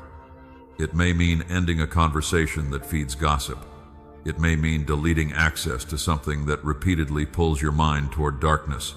It may mean refusing money that requires dishonesty. It may mean changing the way you speak when frustration rises. It may mean leaving a relationship where pressure is used to silence your conscience. It may mean returning to someone and telling the truth about what you did. My beloved child, a clean conscience creates a kind of peace that comfort cannot imitate. You have known the tension of living divided. One part of you wanted closeness with me, while another part kept protecting what you were afraid to surrender. You were not created to carry two identities. You cannot live freely while constantly managing what must remain hidden. Bring it into light. Light does not only expose, light heals. Light helps you see what is actually there. Light shows you the difference between a wound that needs care and a habit that needs repentance. Remember how David prayed for a clean heart and a renewed spirit after facing the truth about his sin. He did not ask only for his reputation to be repaired. He asked for his inner life to be made right again. This is what I desire for you, not polished appearance, not religious performance, a truthful heart. My beloved child, holiness is also about what you receive, not only what you avoid. Fill your mind with what strengthens wisdom. Choose friendships where honesty is welcomed. Return to Scripture until truth becomes more familiar than fear. Create rhythms of prayer, rest, work, and service that help your heart remain steady. You cannot remove every unhealthy influence while leaving the space empty. What you release must be replaced with something life-giving. A garden does not become fruitful only because weeds are removed. Good seed must also be planted, watered, and protected. Your inner life needs the same care. My beloved child, do not confuse freedom with having no limits. A river has power because it has banks. Without boundaries, the water spreads thin and loses direction. Healthy limits do not make your life smaller. They help your strength move toward purpose. There will be invitations you should decline. There will be conversations you should not continue. There will be environments where your peace and integrity repeatedly weaken. Walking away may feel lonely at first, especially if compromise once gave you belonging. But belonging purchased through self-betrayal is not true belonging. I am teaching you to choose connection that does not require you to become less honest. My beloved child, you will not practice holiness perfectly. There may be days when you recognize a pattern only after falling into it. There may be choices you regret. When that happens, return quickly. Do not hide. Do not spend days punishing yourself. Confess, receive correction, repair what can be repaired, and begin again. Holiness grows through repeated return. It is not the image of someone who never struggles. It is the direction of someone who keeps choosing light. My beloved child, guard your calling without becoming afraid of the world. I did not call you to isolation. I called you to carry light into real places among real people. You can be compassionate without copying every pattern around you. You can listen without agreeing. You can love without surrendering conviction. Jesus ate with people. Others avoided, yet he did not lose clarity about who he was or what he carried. This is the balance I am teaching you. Be near enough to love. Be rooted enough not to lose yourself. Holiness protects your joy because it removes the hidden conflict that steals peace. It protects your discernment because repeated compromise does not cloud your hearing. It protects your calling because character becomes strong enough to carry greater responsibility. But hear me carefully. Your holiness does not earn my love. It responds to my love. You do not guard your life, so I will accept you. You guard it because you already belong to me, and what belongs to love should not be handed carelessly to what destroys. My beloved child, ask me what needs protection today. Your attention, your body, your speech, your time, your relationships, your private choices. Do not try to change everything in one anxious moment. Begin where conviction is clear. Make one honest decision, then another. Over time, those choices will become a path, and that path will prepare you for the next lesson. Because a protected calling is not built only through dramatic moments. It is built through quiet obedience when no one is watching. In the next step, I will show you how hidden faithfulness becomes the foundation strong enough to carry the future you keep asking me to build. My beloved child, I told you that a protected calling is built through quiet obedience when no one is watching. Now I want you to understand why these hidden choices matter deeply, because the future you keep praying for is being shaped in moments that seem ordinary. The world notices what can be displayed. It celebrates visible progress, public success, dramatic breakthroughs, and names people remember. But I see differently. I see the prayer you whisper, before anyone wakes. I see the task you complete with care, even when no one thanks you. I see the truth you choose when dishonesty would be easier. I see the kindness you offer when your own heart feels tired. My beloved child, hidden faithfulness is never hidden from me. You have asked whether your small acts matter. You have wondered whether showing up again makes any difference when the result still looks unchanged. You have watched other people move quickly while your own life seemed to remain in the same place. Do not confuse slow progress with no progress. A foundation is built beneath the ground before any wall becomes visible. For a time, the work looks like a hole dust and scattered stone. The builder sees support being prepared for what will later rise. Your hidden season may look unfinished. I see structure. Every honest choice becomes part of that foundation. Every boundary you keep after learning what chaos costs becomes strength. Every time you pray instead of reacting becomes stability. Every time you return after failure becomes proof that shame no longer has the final word. My beloved child, faithfulness is not brilliance. It is not having endless energy, perfect discipline, or constant inspiration. It is choosing what is true when feelings change. It is showing up with integrity when no applause follows. Remember David before the palace. He learned to protect sheep in places where no crowd was watching. He faced danger while his work still looked small. The courage that later stood before Goliath was formed in private fields. Public courage grew from hidden faithfulness. You want strength for the visible battle, but strength is usually trained in unseen moments. It grows when you keep your word. It grows when you finish what you began. It grows when you admit that you were wrong before someone forces you to do so. It grows when you care for what has already been placed in your hands. My beloved child, do not despise ordinary responsibility. The room you clean, the child you comfort, the customer you serve, the promise you keep, the lesson you study, and the body you care for may not feel spiritual. Yet faithfulness is often revealed through the way you handle what appears common. There is no division between sacred obedience and honest daily work. When love guides the action, small things carry eternal weight. You may not see what your steady presence taught a child. You may not understand how your refusal to join gossip protected another person's dignity. Not every seed allows the one who planted it to watch the harvest. Still, the seed matters. My beloved child, the enemy wants you discouraged by invisibility.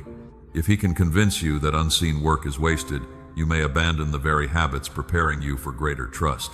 You may chase attention before your character is ready to carry it. You may exchange deep roots for quick recognition. Do not build your life around being noticed. Attention is unstable. Some people praise today and criticize tomorrow. Some celebrate the gift, but do not understand the cost of carrying it. If approval becomes your fuel, silence will make you stop. Let love become your reason. Let truth become your standard. Let faithfulness become your rhythm. Then you can continue whether the room applauds or remains quiet. My beloved child, hidden faithfulness also protects your heart from pride. When you learn to obey without recognition, you discover that the work does not belong to your ego. You become able to receive praise without needing it and correction without collapsing. You remember that the gift came from me. You remember that the strength to continue came from me. You remember that fruit is not proof that you are better than another person. It is evidence that grace has been working through willing hands. This humility will protect you when greater responsibility arrives. Success can expose weakness, just as pressure can. Influence can awaken pride, hurry comparison, and the desire to control. A person who has not learned faithfulness in secret may begin living for attention in public. That is why I care about your private life. I care about who you are when there is no audience. I care about the thoughts you entertain, the promises you keep, the way you treat people who cannot advance your plans, and the choices you make when no one would know. My beloved child, integrity means your hidden life and visible life are learning to agree. It does not mean you never struggle. It means you stop protecting a double life. When you fail, you bring it into light. When you are tempted, you seek help. When you become tired, you rest before exhaustion becomes an excuse for careless choices. Faithfulness includes wisdom. You are not faithful by destroying your health, ignoring your family, or saying yes to every request. You are not more spiritual because you never pause. Faithfulness means caring for the whole assignment, including the person carrying it. Jesus often withdrew to quiet places to pray. He did not answer every demand immediately. He moved with purpose, not pressure. You may need to learn that faithful service includes a faithful no, a no to distraction, a no to manipulation, a no to opportunities that look impressive but pull you away from what matters, a no to guilt that demands more than love has asked. My beloved child, remain steady in what is yours. Do not chase every open door. Do not copy every successful person. Do not change direction each time someone else moves faster. Water the ground I gave you. Practice the gift already in your hands. Complete the responsibility already clear. The harvest will not appear because you stare at the soil with anxiety. Growth needs time, care, weather, and seasons beyond your control. Your task is faithfulness. I will handle what only I can do. My beloved child, do not grow weary because the result has not become visible. Rest when you need rest, then return. Adjust when wisdom requires adjustment, then continue. One day you may stand inside something that once felt impossible and realize it was supported by hundreds of choices nobody celebrated. The prayer you almost skipped, the boundary you nearly abandoned, the apology you offered, the work you finished when quitting felt easier. These were not separate moments. They were building your future, and as you continue faithfully, another temptation will appear. You will look at someone else's visible harvest and question your hidden season. In the next step, I will teach you how to stop measuring your journey against people whose path, preparation, and timing were never meant to define your own. My beloved child, I told you that hidden faithfulness builds a future no one can see yet. But while you are watering your own ground, comparison will try to pull your eyes towards someone else's harvest and convince you that your season is proof of failure. You have looked at another person's life and wondered why their door opened first. You have watched someone receive the opportunity, relationship, recognition, healing, or progress you have prayed for. You tried to celebrate them, yet part of your heart became heavy. My beloved child, I know that feeling. Comparison does not always begin with jealousy. Sometimes it begins with weariness. You have waited so long that another person's blessing feels like evidence that you were forgotten. But their story is not a verdict on yours. Their timing does not define your timing. Their visibility does not measure your value. Their harvest does not reduce what I am able to grow in your field. Comparison is a thief because it takes something beautiful and turns it into pain. It steals gratitude by making what you have look small. It steals peace by forcing you to race against a clock I never gave you. It steals joy by making another person's good news feel like your own rejection. My beloved child, you cannot run your race while staring sideways. A runner who keeps watching the lane beside him loses rhythm. He forgets his breathing, his training, and the ground beneath his own feet. Return your eyes to the path before you right now. You were not given another person's history, responsibilities, wounds, gifts, relationships, or preparation. You see the moment they became visible, but you do not see every hidden night that came before it. Do not build conclusions from what you cannot see. Remember Peter after the resurrection. When he asked about John's future, Jesus brought him back to his own calling. What happens with him is not your assignment. You follow me. My beloved child, that same invitation is before you. Follow me, not the crowd, not the trend, not the timeline created by social media. Follow me in the pace your soul can carry without losing truth. You have sometimes hurried because you feared being left behind. You said yes before you were ready. You entered rooms that looked impressive but did not bring peace. You tried to force progress so your life would appear successful beside someone else's. Hurry can produce movement without direction. I am not asking you to move slowly forever. I am asking you to move with me. There are seasons for building, seasons for waiting, seasons for healing, seasons for learning, and seasons for visible fruit. One season is not more valuable than another simply because people can applaud it. My beloved child, winter is not ashamed that it does not look like spring. The field is not failing when the seed remains beneath the soil. The tree is not behind because its roots are growing where no one can see. Your current season has work of its own. Perhaps you are learning boundaries before receiving a relationship that requires them. Perhaps you are learning discipline before receiving the opportunity you keep requesting. Perhaps you are learning to rest before responsibility increases. Perhaps you are healing from rejection so you will not carry old fear into a new room. Do not curse the season that is preparing you. My beloved child, you are not late because your life does not match the picture in your mind. You may have expected to be further by now, You may have imagined a different home, career, family, health, or level of certainty.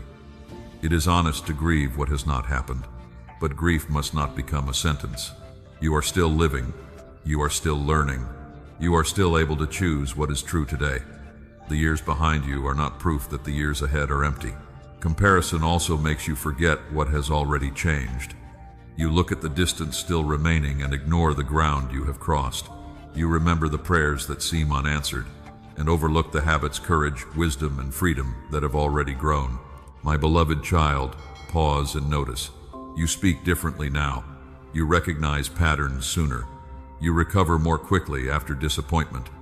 You are learning to say no without explaining for hours.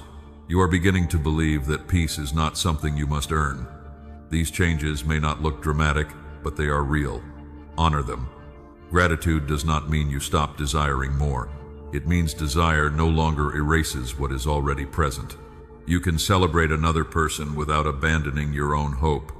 You can admire a gift without deciding that yours is useless. You can learn from someone without trying to become them. My beloved child, blessing is not a limited supply. I do not give purpose to one person by removing it from another. I do not run out of wisdom, grace, creativity, or opportunities to serve. What I have entrusted to you carries your own shape. No one else can live your exact life. No one else carries the same combination of lessons, compassion, voice limits, and experience. Your difference is not a defect. It is part of the assignment. Stop asking why your path does not look like theirs. Ask what faithfulness requires on yours. Maybe your next step is small. Take it. Maybe your season requires rest. Honor it. Maybe you need training. Seek it. Maybe you need to apologize, repair, or begin again. Do it. Bring your attention back to what is actually in your hands. My beloved child, comparison loses power when gratitude becomes specific. Name what has been provided. Name the person who remained. Name the strength you did not know you had. Name the lesson that protected you from repeating an old mistake. Name the ordinary mercy that carried you through today. Do not wait for a perfect life before giving thanks. Thankfulness clears the fog comparison creates. It does not deny what is missing. It reminds you that absence is not the whole story. There will still be moments when another person's progress stings. Do not shame yourself. Bring that feeling to me. Say, I am happy for them, but I am hurting. Say, I trust you, but waiting is difficult. Say, I do not want envy to harden my heart. Honesty creates room for healing. My beloved child, bless what I am doing in others without using it against yourself. Their life can become evidence that growth is possible, not proof that you were excluded. Then return to your lane. Return to your work. Return to the next faithful choice. You are not behind when you are walking with me. You are not forgotten when preparation is hidden. You are not less loved because the answer has not arrived. And this is where the next lesson begins. Once comparison becomes quieter, you will still face the ache of promises that seem delayed. In the next step, I will teach you how to trust what I have spoken without turning waiting into despair or every desire into a guarantee. My beloved child, I told you that when comparison becomes quieter, another ache often rises. It is the ache of waiting for something you believed would happen, something you prayed over, hoped for, and carried through many seasons without seeing it arrive. You have asked whether delay means denial. You have wondered whether you misunderstood me. You have watched time pass and felt your confidence weaken. At first you waited with expectation. Later you waited with questions. Now part of you is afraid to hope because disappointment has become familiar. My beloved child, I do not shame you for being tired of waiting. Waiting can expose every hidden fear. It can make you question your hearing, your worth, your timing, and even, my goodness, it can tempt you to force what has not opened, settle for what looks close enough, or abandon wisdom because patience feels unbearable. But delay is not always rejection. Sometimes it is preparation, sometimes it is protection, sometimes it is redirection. Sometimes it is simply the reality that life unfolds through choices, people, seasons, and circumstances you cannot control. This is why discernment matters. Not every desire is a promise. Not every strong feeling is my instruction. Not every hopeful thought is a guarantee about the future. My beloved child, I want your faith to rest on what is true, not on assumptions that fear or longing created. Return to Scripture. Look at my character. Seek wise counsel. Give important decisions time. Ask whether what you are holding leads you toward love, truth, humility, responsibility, and peace, or whether it keeps you trapped in obsession, pressure, and confusion. I will not ask you to build your life on a promise that contradicts wisdom. Abraham received a promise, but the years between the word and the fulfillment tested what he trusted. In impatience, he tried to help the promise arrive through his own plan, and that choice created pain that reached beyond him. My beloved child, you do not need to manipulate the future to prove that I spoke. What is truly from me does not require dishonesty, coercion, or the destruction of your peace. You may prepare, you may act, you may ask, but you must not force. There is a difference between faithful action and anxious control. Faithful action does what is yours and releases what is not. Anxious control keeps pushing after wisdom has said stop. You have sometimes called control faith because you were afraid to let go. You kept returning to the same closed door, believing persistence would make it right. You ignored warning signs because you had attached my name to the outcome you wanted. My beloved child, I am not honored when you abandon truth to protect a dream. If the dream is from me, truth will not destroy it. If the relationship is healthy, boundaries will not ruin it. If the opportunity is right, wisdom will not make it disappear. What is good can withstand honest examination. Waiting is not meant to make you passive. It is meant to deepen your roots while you continue living faithfully. Do not confuse silence with absence. A teacher may remain quiet during an examination, not because the student has been forgotten, but because what was learned must now be practiced. In the same way, there are seasons when I do not explain every detail. I am teaching you to use the wisdom already given to notice what your choices reveal and to walk without constant reassurance. Silence may feel empty, but it can become the space where trust stops depending on emotional confirmation and begins resting in steady truth. Joseph did not stop becoming responsible because the dream had not yet come true. He served in the house and in the prison. He learned to manage what was before him. The waiting room became a place of preparation. My beloved child, do not pause your whole life around one unanswered prayer. Care for your body, build healthy friendships, develop your gift, do the work already clear. Notice the goodness present today. You are allowed to live while you wait. You are allowed to laugh before the answer comes. You are allowed to change direction when new truth becomes clear. You are allowed to release an expectation without believing you have released me. Sometimes faith means holding on. Sometimes faith means opening your hands. Ask me which one love requires. My beloved child, there are promises in Scripture that do not depend on a specific timeline. I have promised to remain near. I have promised to give wisdom when you ask with a sincere heart. I have promised that nothing can separate you from my love. I have promised to meet you in weakness and to continue forming you. Stand on these. They are stronger than the changing details of your circumstances. When you do not know whether a specific outcome will happen, you can still know who I am. You can trust my presence without predicting my method. You can trust my goodness without demanding that every prayer be answered exactly as imagined. You can trust my care while grieving an outcome you did not want. This is mature faith. It does not need to pretend that disappointment is easy. It learns that my faithfulness is larger than one result. My beloved child, waiting can become a place where you meet me more honestly. When the excitement fades, motives become visible. You begin to see whether you wanted the gift more than the giver. You discover whether hope was rooted in love or in the belief that one answer would finally make you enough. Let waiting purify your hope. Say, I still desire this, but I will not make it my identity. Say, I still pray, but I will not abandon peace. Say, I still believe. You can act, but I will not tell you how you must act. That is not weak faith. That is surrendered trust. My beloved child, do not use another person's testimony as a timetable for your own. Their answer may come in a way yours does not.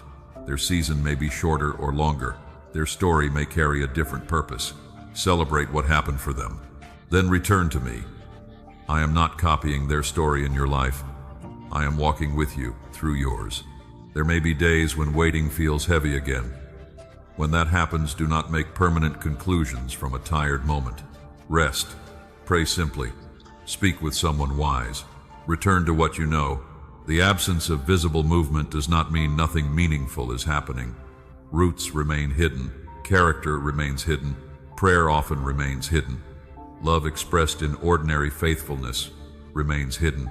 My beloved child, while you have been waiting for the promise, you may have believed your quiet service was unnoticed. You may have assumed that because no reward appeared, your obedience did not matter. But I have seen every unseen choice. In the next step, I will speak to the part of you that has served, prayed, given, and remained faithful without recognition. I will show you why nothing done in love is ever lost in my sight. My beloved child, I told you that nothing done in love is ever lost in my sight. Now I want to speak directly to the part of you that has served quietly, prayed faithfully, given generously, and continued showing up without recognition. You have wondered whether any of it mattered. You cared for someone who rarely said thank you. You carried responsibilities others barely noticed. You listened when your own heart needed someone to listen. You prayed in rooms where no one heard your voice. You kept promises that would have been easy to break. My beloved child, I saw every moment. I saw the meal prepared when you were tired. I saw the message you sent to encourage someone while your own spirit felt low. I saw the sacrifice hidden behind what looked simple to everyone else.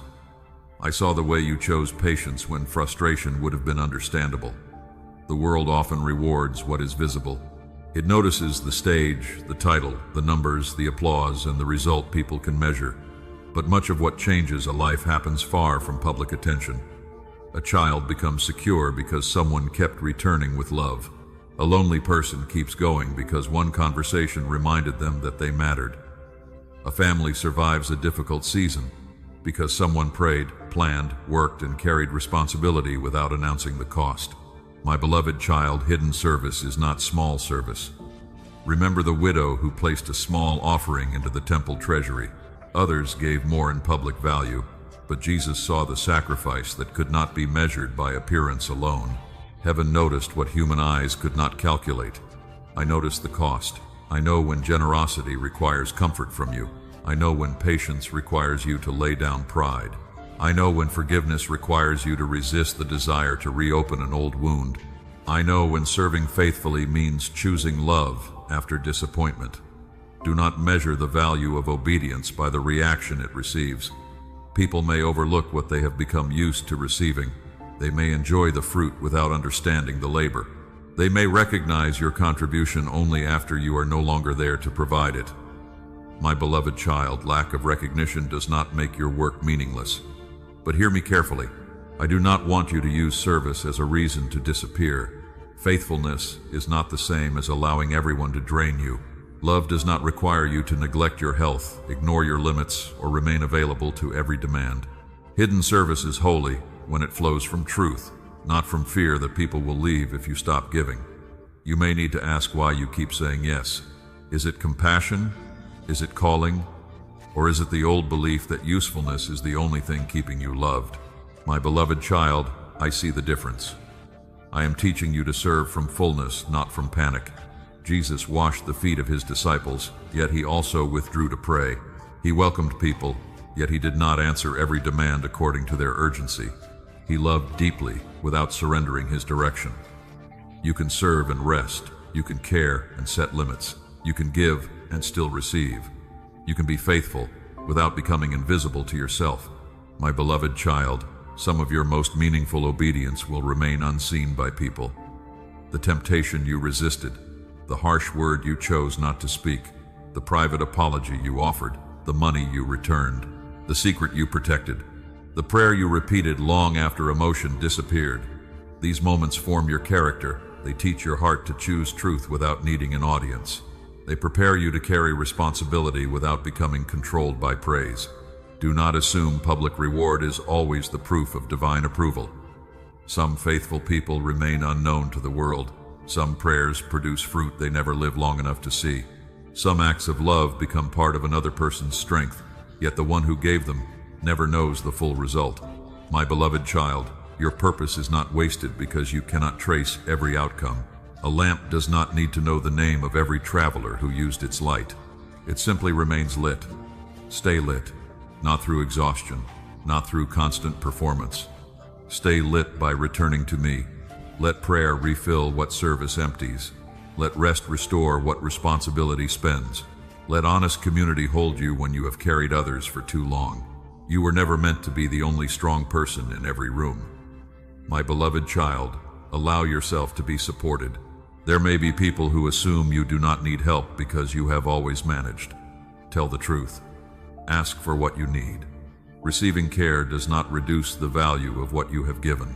Even Moses needed Aaron and Hur to hold up his arms when the battle continued longer than his strength could carry.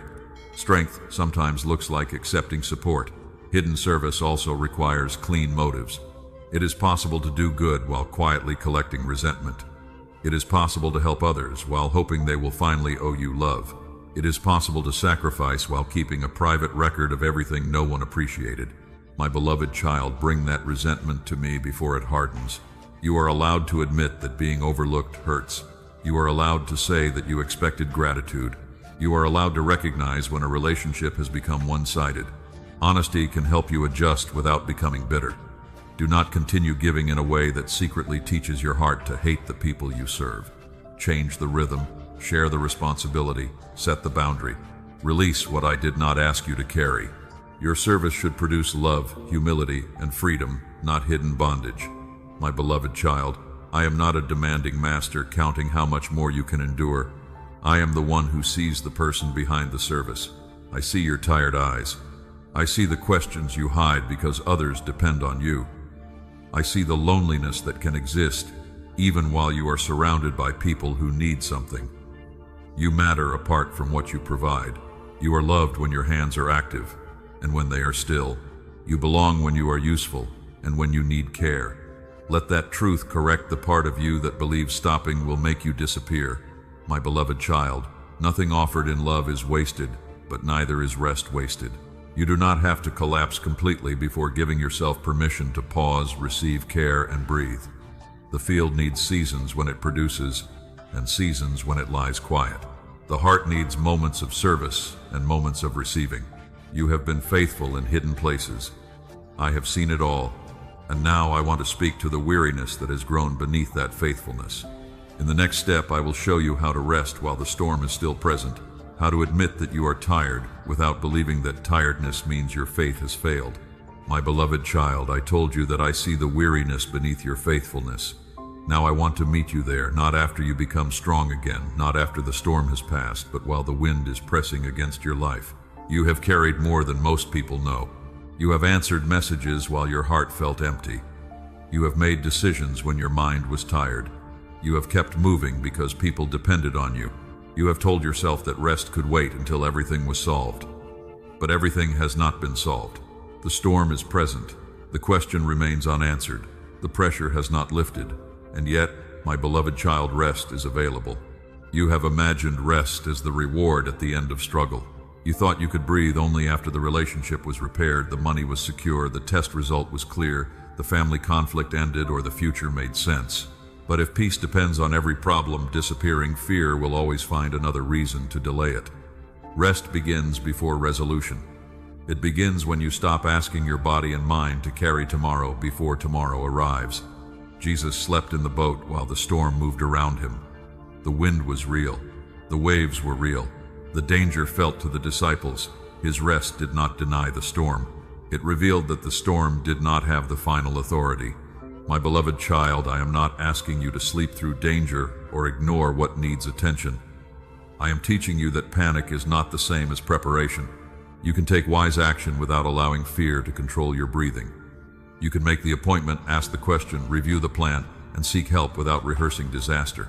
There is a difference between carrying responsibility and carrying dread. Responsibility asks what can be done today.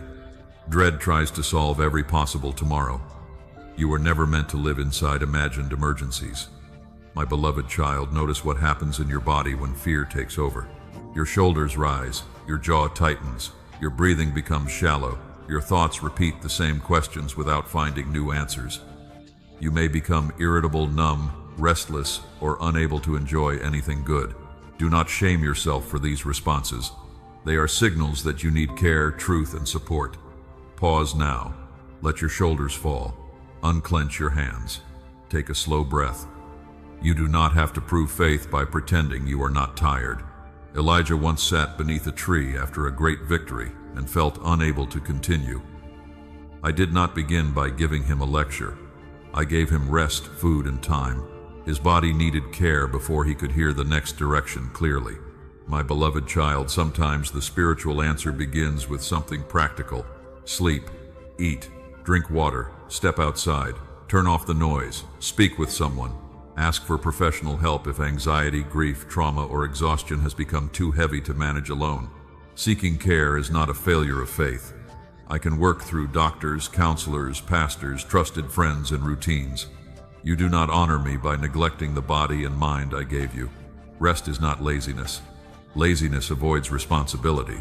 Rest restores your ability to meet responsibility with wisdom. A bow that remains pulled tight will eventually lose strength. A field planted without pause will become depleted. A lamp cannot keep burning if no oil is added. My beloved child, you have been giving from places that need to be refilled. You have called exhaustion dedication.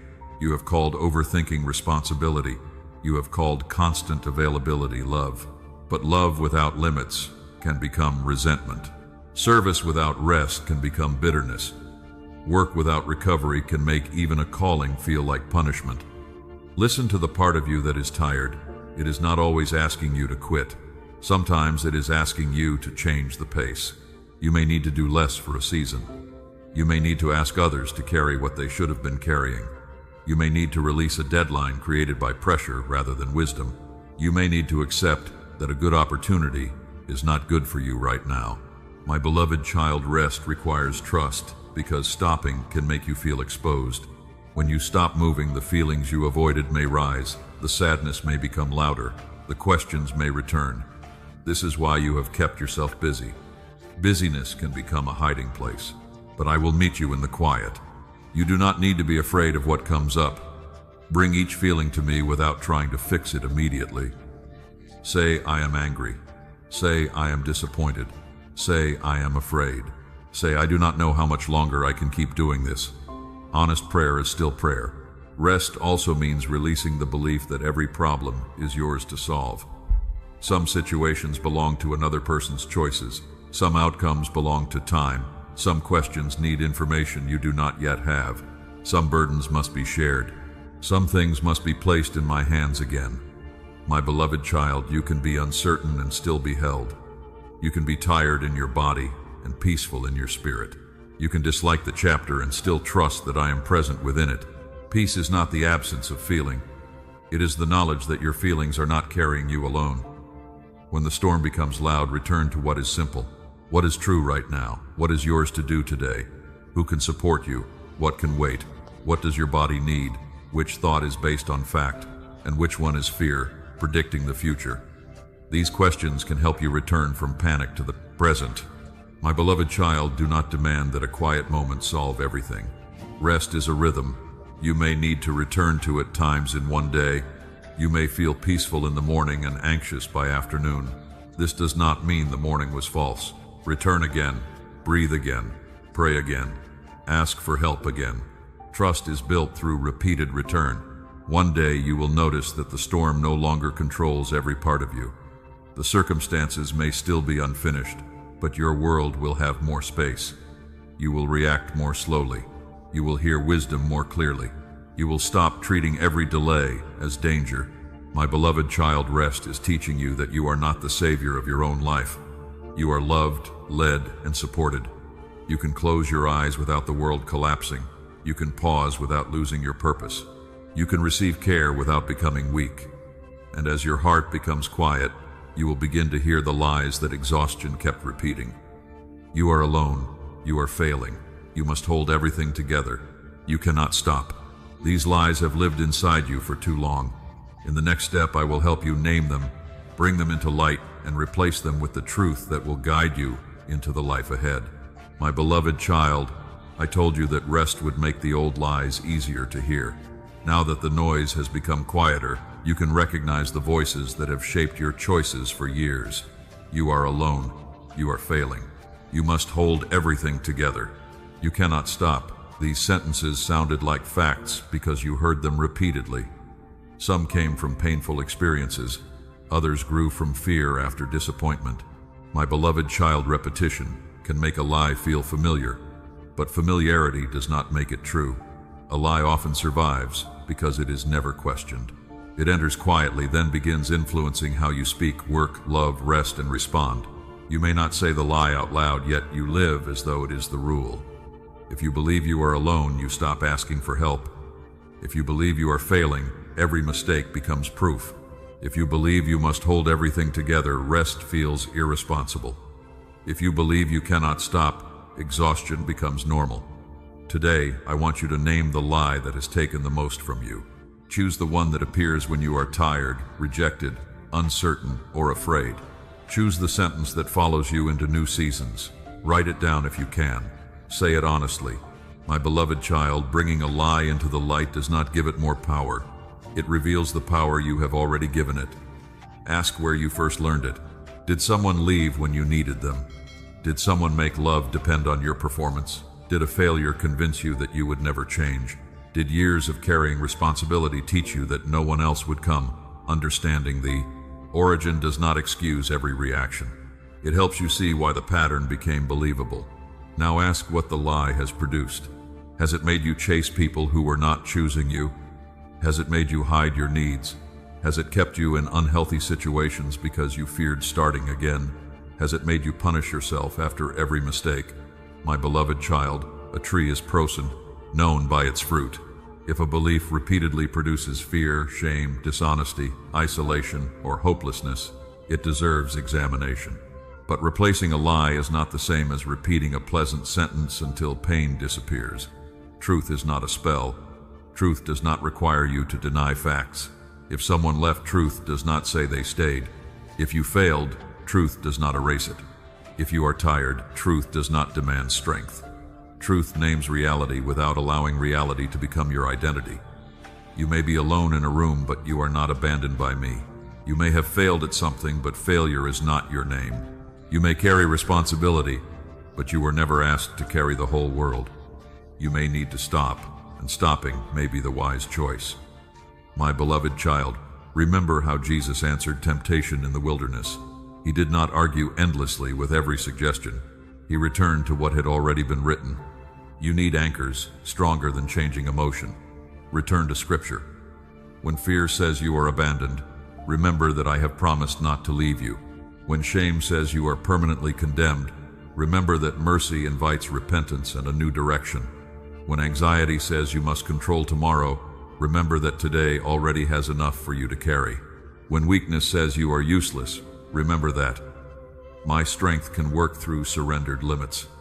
Do not use Scripture as a weapon against your own feelings. Use it as a lamp that helps you walk through them. My beloved child, truth must become more than words in your mind. It must become practice. If the truth is that you are not alone, contact someone safe instead of disappearing. If the truth is that failure does not define you, repair what you can and begin again. If the truth is that you do not have to carry everything, ask for help and release one burden. If the truth is that rest is allowed, create space to stop before your body forces you. Each action gives truth a place to live. Old lies may return. Do not panic when they do. A familiar thought returning does not erase your progress. Your mind may be returning to a path used for years. Pause, notice it, name it, then choose the new path again. My beloved child, renewal happens through repeated return. You may replace the same lie many times. Do not call this failure. Your heart is learning a new language. Speak to yourself with patience. Say, this fear is real, but it is not my master. Say, I made a mistake, but I can respond with honesty. Say, I do not know what happens next, but I do not need to invent disaster. Say, I need support, and asking is not weakness. These statements are not guarantees that every outcome will become easy. They are commitments to remain aligned with truth while the outcome is still unfolding. My beloved child, be careful with the voices you repeatedly allow near your mind. Some people reinforce your worst beliefs because insecurity makes you easier to control. Some environments reward fear, comparison, and constant urgency. You cannot remove every difficult voice from life, but you can choose what you rehearse. Make room for words that are honest and life-giving. Stay close to people who tell you the truth without humiliating you. Listen to counsel that strengthens responsibility without feeding condemnation. Return to quiet often enough to recognize my voice again. My beloved child, my voice will not flatter you into avoiding change. I will correct you. I will ask you to release what harms you. I will confront the excuses that keep you small. But my correction will always leave a path toward life. The lie says you are hopeless. Truth says you are responsible, and change is still possible. The lie says no one can be trusted. Truth says discern carefully, build trust slowly, and do not confuse every person with the one who hurt you. The lie says your past ruined everything. Truth says your past has consequences, but it does not own every chapter ahead. You are not trying to become someone unreal. You are learning to live from what has been true. My beloved child, let truth take the place where the lie lived. Do not expect an instant emotional transformation. Sometimes the heart needs time to believe what the spirit has begun to receive. Continue practicing truth while feelings catch up. One day you will notice that the old sentence no longer controls your choices. You will recognize it sooner. You will feel the pull and remain still. You will choose a boundary prayer conversation or rest instead. This is freedom becoming visible, and now the final step is near. You have named the old lie. You have remembered who you are. You have received grace, purpose, healing, joy, and rest.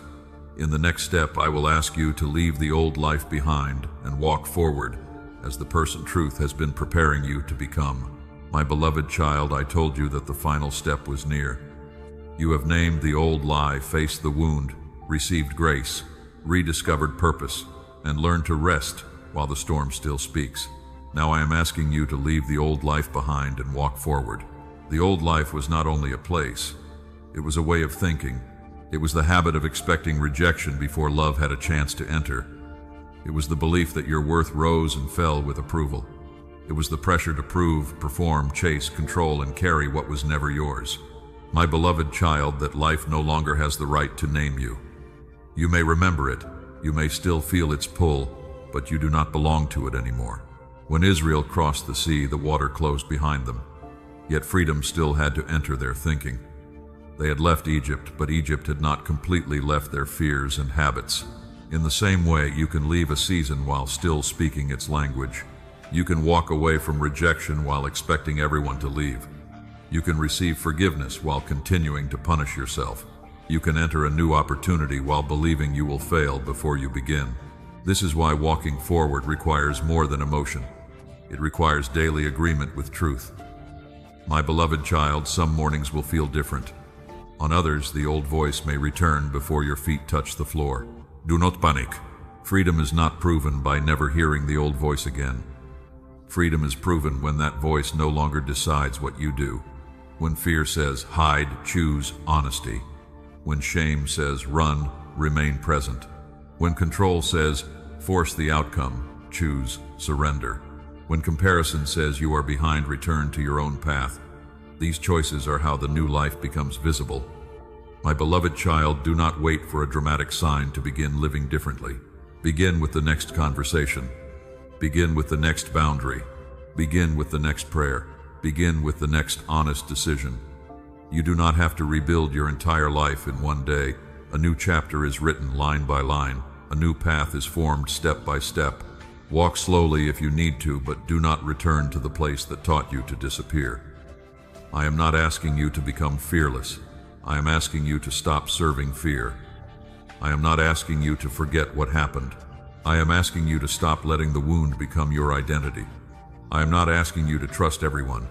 I am asking you to believe that wise trust is still possible. My beloved child, lift your head, not because every problem has ended. Lift it because you remember who walks with you. I saw every tear that fell when no one knew you were struggling. I saw the nights when prayer felt difficult and silence felt heavy. I saw every moment you almost gave up, then chose to continue. I saw the love you gave while your heart needed care. I saw the hidden faithfulness. I saw the honest repentance. I saw the courage growing beneath trembling choices. You were never invisible to me. My beloved child, I do not rejoice because you performed perfectly. I rejoice because you kept returning. I rejoice over the truth you chose after confusion and the softness that survived disappointment. You are still becoming, but you are no longer who fear said you were. Let that settle. You do not owe the old version of you a permanent home. Honor what it endured, then release what it no longer needs to carry. My beloved child, walk forward without arrogance. Grace has restored your dignity, but dignity is not superiority. You are not called to stand above others. You are called to love honestly, serve wisely, forgive without surrendering truth, and carry light without demanding attention. The crown I placed upon you is not decoration. It is responsibility. Wear it with humility. Wear it by telling the truth. Wear it by caring for your body and spirit. Wear it by refusing what pulls you away from peace. Wear it by returning quickly when you fall. The new life is built in ordinary faithfulness. It is built when you keep your word, when you rest before resentment grows, when you apologize, when you pray without strong emotion, when you serve without disappearing, when you accept help, when you choose joy without denying pain. This is how transformation becomes a way of living. My beloved child, there are doors ahead that you cannot see yet. I will not promise that every door will open or that every desire will arrive as imagined, but no closed door can remove you from my care. No delay can erase your worth. No human rejection can cancel your belonging. No mistake honestly surrendered has to become your final chapter. You will still need wisdom, scripture, prayer, healthy community, and support. You will still need courage to ask for help when your strength is low. Do not isolate yourself in the name of faith. My beloved child, make this commitment quietly within your heart. I will believe truth when feelings disagree. I will walk in dignity without pride. I will forgive without returning to harm. I will rest without calling myself lazy. I will take the next faithful step without demanding the whole map. I will not let the old life call me back because it is familiar. You do not have to make these promises in your own strength. Ask me to help you live them. I will remind you when fear becomes loud. I will correct you when you drift. I will comfort you when progress feels slow. I will meet you every time you return. My beloved child, breathe deeply. The road ahead does not need to be fully visible. You only need courage for the step beneath your feet. Leave the shame. Leave the performance. Leave the need to control every outcome. Leave the belief that you are alone. Carry the wisdom. Carry the grace. Carry the boundaries. Carry the truth. Walk forward as someone loved before achievement, seen in hidden places, and held through every unfinished chapter. My beloved child, your old life does not get the final word. I do, and my word over you is not condemned, forgotten, or abandoned. My word is beloved. My word is restored. My word is called. My word is mine. Go forward now, not as someone who has everything figured out, but as someone who knows where to return. Not as someone who will never fall, but as someone who no longer has to remain down. Not as someone without scars, but as someone whose scars no longer decide the future. Walk into the new beginning with open hands, a steady heart, and eyes fixed on truth. I am with you. I have been with you through every step of this journey, and I will remain with you in every step that comes after it. Your old life is over.